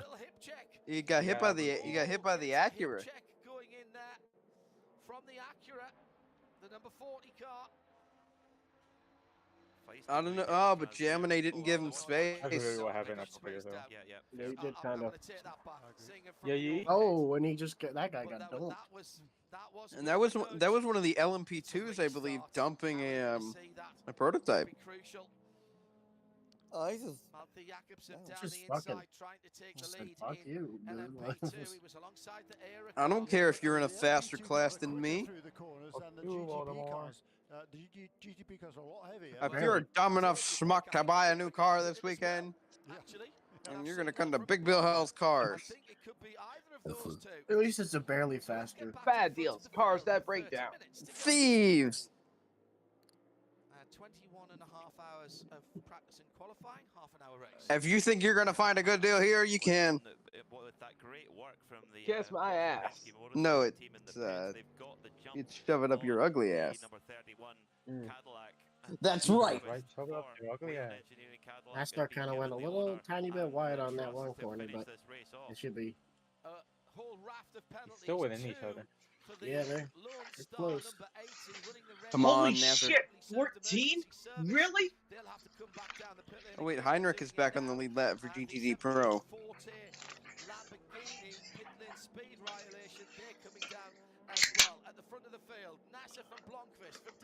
Okay, I think my brother's lying. He probably did send a link to the stream to his friends. That was the difference, wasn't it? That was all it was. But he had to push, though. He really had to push. He had to get those tires up to temperature and pressure. And who knows? You never know. There might be another caution in here too. With it being such a no, not saying want it or not, but it's certainly possible. We've seen it in the past. But is this just going to be a shootout between the number 7 and the number 31? The Porsche Bless you. Motorsport car and I the didn't sneeze. Cadillac. Two manufacturers, two quite different technical philosophies. The Multimatic chassis underneath the Porsche. Cadillacs are so fucking hot. Turbo V8. Then you've got the big 5.5 naturally aspirated V8 in the Delari chassis Cadillac. You can't tell me that Cadillac doesn't sound beautiful. Like, what the fuck? It's a warning, just a warning. Just hear, like Jesus. I think that's good officiating. I do. If you say bless you, but the other person didn't sneeze, then you should reply you're welcome. I hope he gets it because that will be a sigh of relief for the young man. From the field, Jeremy closing up again. Yeah, it certainly is. And Louis Delatraz in third place. He's just turned that Acura's fastest lap of the race. I remember when my brother said that. Who should play live action Miles Morales? What the heck? I remember when my brother said Gazoon tight, and I thought he said, "Are you tight?" And I'm like, what? I did my profile picture. I looked at him like this. He was only told about 5 days before he had to get here that he was to come along. I mean, they were actually leading the class prior to that final yellow. Unfortunately, they had to make full. So yesterday's Royal Rumble was the highest. Was the most watched WWE event ever. Outside WrestleMania. Outside WrestleMania, yeah. It took him 2.5 days to Yeah. get back because he was on holiday. Yeah. Amazing. He had 4 cancelled flights and all sorts of dramas. And all his gear was in London as well. Viewer count is 16, bro. There's no way. No, not bots. Holy shit. Damn, dude. Dude. I have never had a viewer count that high. Outside of a couple of my friends and myself keeping track of the stream concerning how delayed it is. Where the hell are y'all coming from? The Cadillac is amazing on the late braking. I don't like it being so good on your late braking. I need that Penske to win. So he can whatever he can get out of that. Well, I mean, the Penske's way better off of on the straights. Oh, this is a little tight here. The LMP2 got loose into the corner. Yeah. Not too much. They're still close. Yeah. That fucked up his line though, so he's gonna lose a good amount. Yeah. They should both well clear the dragon there. Yeah. Scotty McLaughlin in car number 8 for Tower Motorsport. Scotty McLaughlin. Scotty McLaughlin. Daniel Serra has a 14-second lead on the number 77 AO Porsche, but in GTD, Daniel Morad and Miguel Molina are right together. 2.5 for the 57. That's the Winward AMG and the 21 Molina car is, of course, the Ferrari. BDO knows strategy. Well, where do you start with this one? Why are we looking at this? Who's got it right and who's Like got wood. it wrong? Has Delatraz got it right? And the accuracy, they've got more energy than everyone We else. can't see any racing from that angle. Close down on the 2 leaders. Certainly trying right now, though. Once Nasser You can Blomqvist have gone see up to temperature, the far off pressure on their tyres. Oh yeah, They started Bloomquist to pull lost away a now. 7 good 4 tenths, tenths.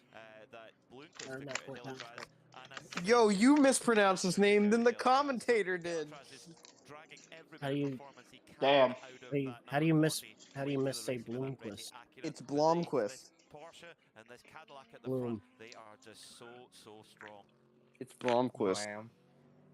Coming through to 25 minutes to go. 17. That's the 135.7 last time. I'm asking him again. I'm asking my brother again. Hold on, I'll be right back. Timothy Blomqvist.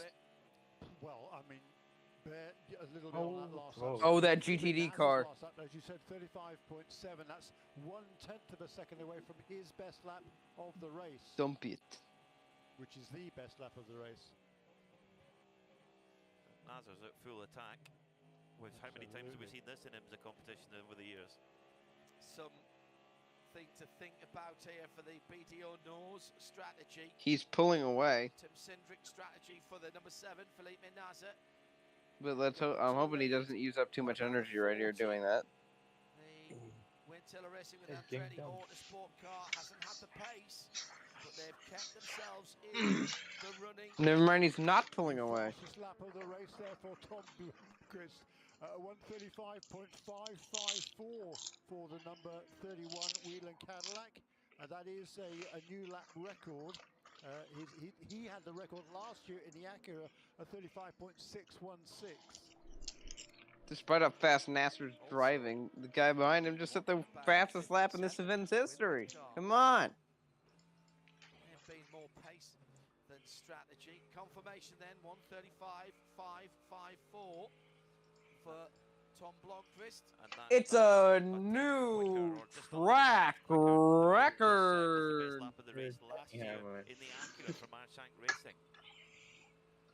Is Tom Blomqvist Ryan Newman? Keeps being raised.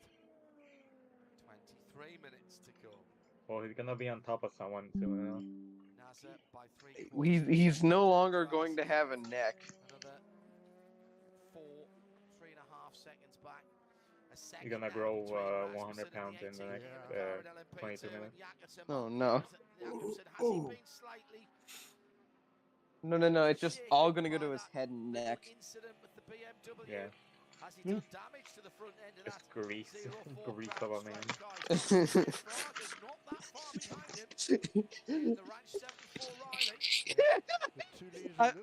I can now only think of that picture of Ryan Newman from that interview at Richmond in 2016. Let's see who negotiates this. Traffic giveth, traffic taketh away.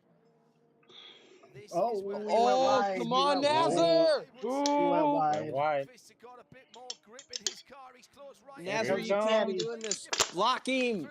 Block him! Blocked it.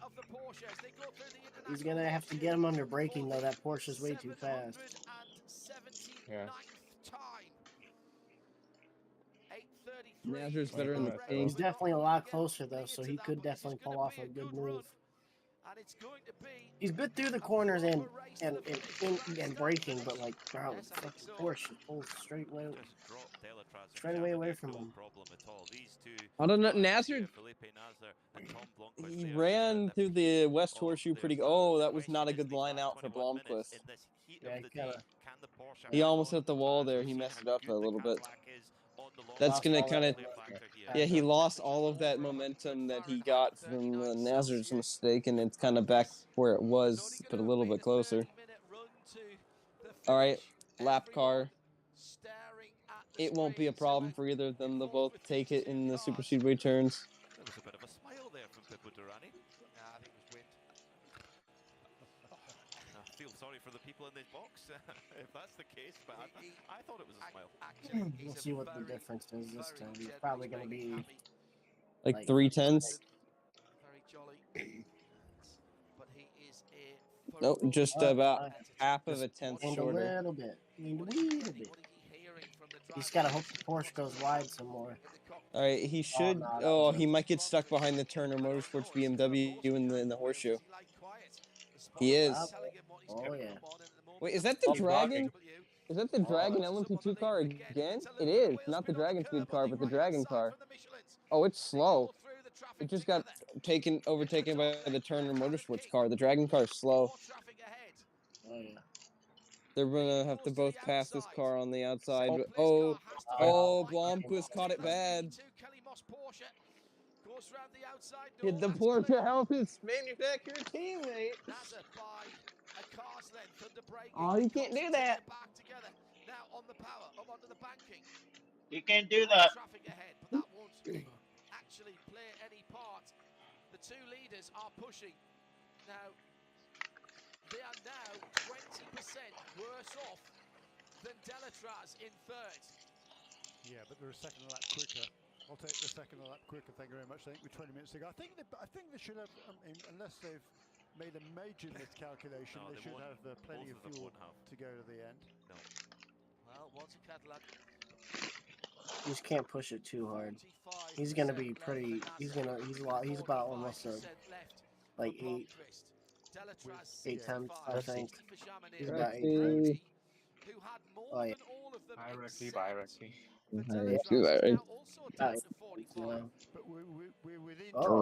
Dinosaur. Oh, that's bad. That slowed the Porsche up pretty good. Deanosaur? What's a Deanosaur? Nothing. This time it was a Porsche that screwed the Porsche. Oh, and he got a good run off there. They He's a lot closer now this time. Yeah, still going slowly, just gone over the He's got a. Oh man, he's got a. I think that is a 6 spike. Oh, that was a good corner. Oh, he went up over a little bit. Oh boy, look at that. Get the Mustang. Okay, he got the Mustang.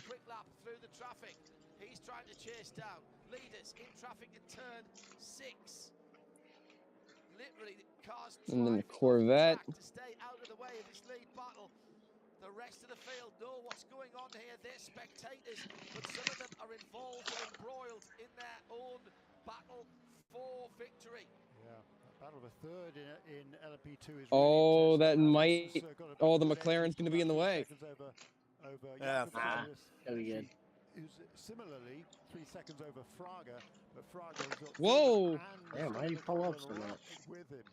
Did you not think he was going to go top? I think Nazar's got this now. That's a big gap now. That's a little over a second. It's probably a second. But you know, Nazar could get screwed by traffic still. So I mean, it could go back. Thanks for being with us. Oh yeah, he could fuck up, but I don't know. Now that he has breathing room, I feel like he's got lost pressure. Well, there's open racetrack now, so we'll see. I mean, when Nazar was, or when Bloomquist was right on him, he would literally, like, that's when Nazar went wide. He just needs to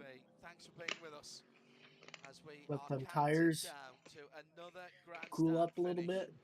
Here at the Daytona International Speedway and the Rolex 24 just ride around and keep the same pace with him, and then push it. The pit crews are spectators now. They are hooked to the screens. They're looking at the splits, listening to their drivers, trying to work out if they can perhaps eke an advantage somewhere. Well, I would say the class looks like it's the most over is GTD Pro. I think Daniel Serra's got that. I mean, he's got a 21-second lead. Just about squeezed through between the safer There's Morad. The Cadillac is a little bit. Is it just me, or does it feel like Daniel Morad has driven the entire race? Close enough, Jeremy. I don't think quite picking up enough of a draft. Drops in. Cadillac gained. Oh, that was a big jump. Get a little draft from the GT. I thought it might end up being that way. Oh, Nazar. No, he didn't go wide. Here's the thing. I think Nazar was. But he's using more energy. Yeah, Engi's not. I don't think Engi honestly really. Oh, I is think an issue Nazar at this stage. slid his tires there. Yeah, they've got. I think he's concerned more about defending, and I think he's done a really good job of that, other than the one mistake. All you gotta do is look in front. Like he had a 1.1 second lead. He just needed to look forward and not give a fuck. In LMP2, Christian Rasmussen for Aero Motorsport. That's the best thing to do as a leader. It's hard, but if somebody's behind you, just fucking focus on what you're doing. Especially in this, because in this they're not gonna fucking run you over and move you, especially in these cars. I mean, the other cars. No, I meant like the GTD and the GTD Pro cars, yes, but definitely not the GTP cars, because those cars would be both to be demolished if you tried moving them. At least like bumper to bumper, anyway. Like if he like got up alongside of him and like pushed him out of the way, then yeah, but he's got to get there to do that. On the banking, no traffic till the exit of turn 1. So now we'll see who's got the advantage. The Cadillac just tantalizingly outside of where I don't think he's gonna. I don't think he gained anything there. Trying to break that draft. Yeah, he lost. Yeah, gap through. He's got to hope Nazar slides his tires again. And scrub off pressure speed. They're getting up to close on to 200 miles an hour there, 197, 198 miles an hour. No real lock up his tires speed up off, to but him, the cars are or looking sweat him battle anyway. scarred and dusty. There's been a couple of off-track moments for pretty much all of the GTPs. 1 minute 35.924 for Felipe Nasr, the race leader last time around. His best, a 135.6, so with just 0.3 of a second off the fastest lap of the race. The Cadillac is only about insane 15 in the laps ago. And Tom Blomqvist, he was Nazar. Oh no. on that last Okay. lap. I thought he was going wide there. That was, but hey, he's closer. He's pretty close that time. He's 7 seconds. No, he's dropped back again. Those two are having a cracking scrap, but they are getting cracking scrap. A cracking scrap into the pit lane. Oh, Daniel Morad has competition. Spike, we know that car's been going slow. The AO number 99. Yadi Molina. In that car. So 13 minutes to go, and there's so much at stake here. Fabulous. Those aren't the leaders.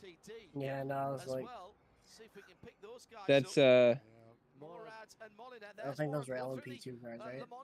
No, those were GTPs, but that was the Acura and Gemini. Is Miguel Molina in the Ferrari? Yeah, that team. Kind of funny the fact that these cars are so incredibly. They're not like Mm. incredible, but how much slower they are than the GTPs, especially through the corners. She's held at the moment rather by Molina with a 45.8. She's at a 46.3, 46.6 for Daniel Morad. What a Not that they're slow by any means, but like in terms of the GTPs. He's been outstanding every time he's been in that Triazi competition. The number 023, the dark red Ferrari. Not a works driver for nothing. Well, he's got past Kenton Cook and left Extra ambiance, very nice. Now that there's a 3-car train there in GTD, it's for third place in the class, but I just don't know if Bloomquist can get it. Can get that. Right now he's like stuck at where he's at in terms of distance. Like he gains and then he loses, he gains and then he loses, he gains and then he loses. And each time it's the same amount. Like the. Oh. I was about to say, if this man just crashed, I would even.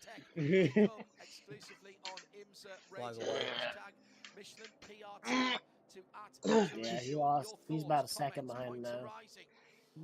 He's probably like 9/10. Oh, baby girl. I'm getting good at guessing. Oh, Nazar. He wiggled entering the. He wiggled there for a little bit. That was a tiny mistake. But...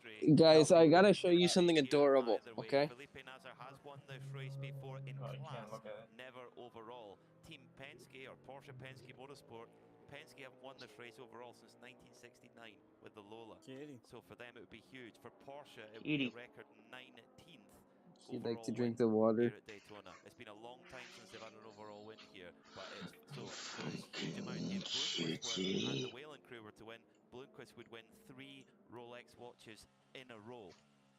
Matching the record of last year, his teammate Helio Castroneves. That's just crazy, isn't it? I don't know why, but she likes to drink the water from the bathtub. 10 minutes to go. 10 minutes. Here we go. 2.5 seconds to the good in the Era car over the crowd. Morad has started to open his gap back up. It's now almost 2 seconds. 4 seconds. All of a sudden it came down to 2. Yeah. And now Christian Rasmussen has... I think Rasmussen might have his too. Like, no one's gained on him. To put it out to 2.5 seconds. Delatraz is going to have to watch his mirrors now because Chamonix Apparently, GTP will catch the GTD at the very end, so there might be lap traffic at the end. He was a couple of tenths quicker last time around. It's 1.4 seconds. Oh yeah, they're gonna catch you guys. Oh, this is all getting very, very tight indeed. Morad and Molina in GTD, the 57 AMG, the black and blue car ahead of the red Ferrari with the red and white stripes on the roof. 1.7 seconds. Isn't it interesting that Mathieu Jaminet, having got that break with that caution, unable to really challenge Louis Delatraz in the Acura? He doesn't have the same sort of pace, it would appear, as his teammate Felipe Nasser. 36.6 last time for Jaminet, 36.3 for Felipe Nasser. The worst part about this is the fact that the desperation in you would make you just want to slam on the throttle going through the corners, but he'd need to spin the fuck out. What? Floor it? High speed. Okay, fly it. No, don't floor it. Oh, SpongeBob. Why? My leg. My leg. Oh, SpongeBob. Why? Yes, correct.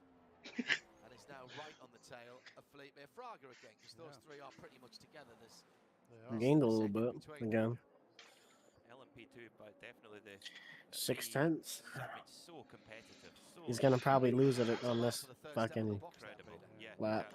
Hey, you know who I bet is here at this racetrack?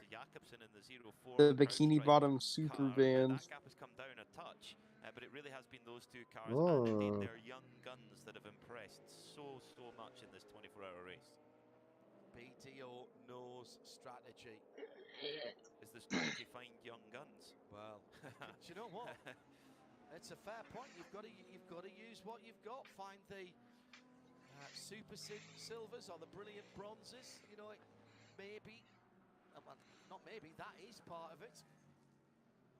Leader gets to the inside of the Iron Dames.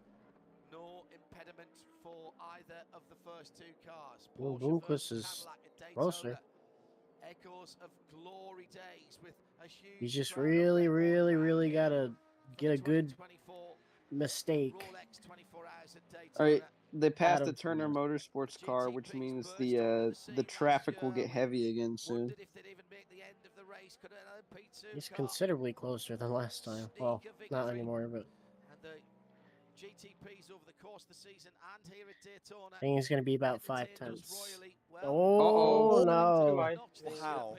You bet they have, as is Tom Bloomquist. He's 3 tenths up come at the end of Sector 2 on this lap as they come up towards the stripe again. It is just yo-yoing back and I think forward. lap traffic helped out Bloomquist there. Very top, right into 7th gear. It's but he's going to get screwed over here.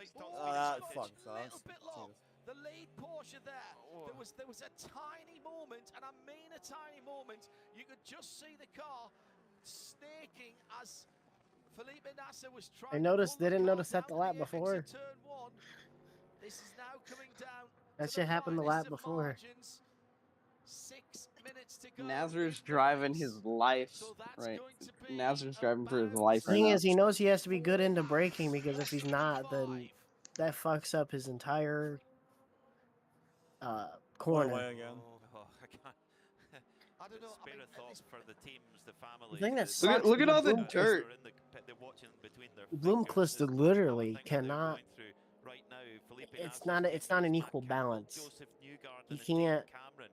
With how it is right now, there's no way he's going to be able to catch up to Nazar without a mistake because Nazar is literally straightaway speed, and like 90% of this course has straightaways. Win overall here would be a real highlight in 4 very glittering careers, and 2 Team USA alumni, Jeremy, in this car too. It's true. This is close. This is close. Half a second coming out of 5 minutes. chicane is as close as Blomqvist has been. He'll pick up a little bit of time. Yeah, I don't think Bloomquist can get it, but GT car, that's about a second. I think every other Oh, battle. 999. Oh. Whoa! Big wiggle. I He's knew trying it. so hard. Big wiggle. Rexy. Like I said, if Hi, one, Rexy. one Bye, big Rexy. fuck up, No, we're one still big saying hi, fuck up, Rexy. and Nazar's. Okay, now bye, Nazar's- Rexy.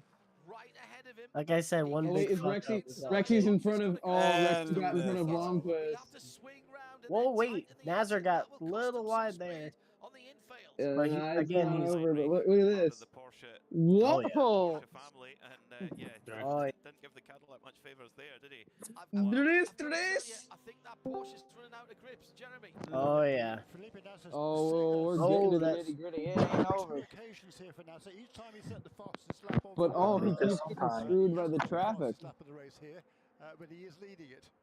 He'll make that trade. Nazar just cannot do that same exact thing again. Gonna be very close. If he does that again, it's and It'll be Bloomquist is Jover. closer, he's fucked. Yeah, It'll he's be fucked. Jover. Very impressively. It was the great Bob Walling, wasn't it, who always used to say, if you're brave, It helps when he's far away to make a fuck up like that because he has the straightaway speed, so he can go right away back away. But dude, he can't do that if he's close. That's where you make up the time. And this was a guy What that had Nazar to needs to do is just about realize 2 laps to go, I'd 935s assume. and 962s, big turbocharged monsters is that he can traction afford out to corners or like something go a from little bit slower in Oh, the man. team. Traffic again for the leader, swings to the high side. Here comes the Cadillac. Slow down, slow down, slow down. Come on. No, he didn't fuck up that time. Much better, much better. Walk we have traffic. Oh my god. Really tight. Yeah, that's it's over. Good. Yeah, fog. Yeah, he's done. GG. To call it was about Will be 312 the when they white came over the flag line. next time around. Okay. So Two there's just under 7 miles to go for the 20. All this depends on where he catches those cars. Rolex 24 hours, and they are both down to 10%. Good job, Oh, Nazar. I don't know where that lap traffic is ahead. There's a ton of it. Oh my god, yeah, there is a lot of lap traffic. It might not be over if lap traffic is really horrible in the wrong spots. I'm gonna be single file right up here. Eagle that flies into the engine. Yeah, White yeah, flag. two to go. 2 to go. It's been displayed. Oh no, I think. Yeah, he's gone. So Come on, Felipe, win he's it. gone. Somebody go into the tie Yeah, barriers. Nazar's got this thing in the bag. Don't say someone's going into the tire barriers. We don't want that. It just takes one of these cars. Nazar's got to have a severe fuck up. A severe. Oh. T30. Could you imagine we hit Tina over the Random sideways? Porsche Yeah, look how flies far ahead he is. Oh yeah, Nasser has it. Yeah, he's way ahead. It's over. Yeah, no. Felipe Nazar and Joseph Newgarden are gonna win. White flag. Have a fan. We're gonna win. What? I thought they. Okay. Wait, it's over. The ticker. The ticker fucked up. Felipe Nazar and Joseph Newgarden win the 24 hours of Daytona. They're not celebrating yet. Wait. It's not over yet. Wait. That's just a. Yeah, that's they're fucking thing. They're not celebrating. Oh man. I think that's a graphics error. Thankfully, it's not I going to think. make any difference because on that last lap, Blunkers got held up. They fucked it up. More than a second, Yeah, they fucked up. Yeah, But there is, they you know what? There is, the white flag. there is a battle for the overall GTD victory. Oh, Sarah and Morad. that's so controversial. They fucked it up. They called it I off. hope that's just graphic and not the actual race. No, they've stopped to get down in the pit lane. This is extraordinary. We promised you 24 hours and we've got more drama at the end of the race as well. But guys, watch watch the GTD Pro battle or the GTD battle because Morad and Sarah are right next to each other and they're on the same lap. To the checkered flag, and will take LMP2. Comes through across the line. I guess it's done. No, it's not over. The 57 and 62. Here they come. Here they come. Daniel Morad is gonna beat Daniel Sarah for the overall GTD victory. They come again to the line with the checkered flag. So they've now won it twice in one afternoon. And there's a lot of celebration. Confirmation then. Era Motorsport take LMP2. Racing competition, Ferrari GTD Pro.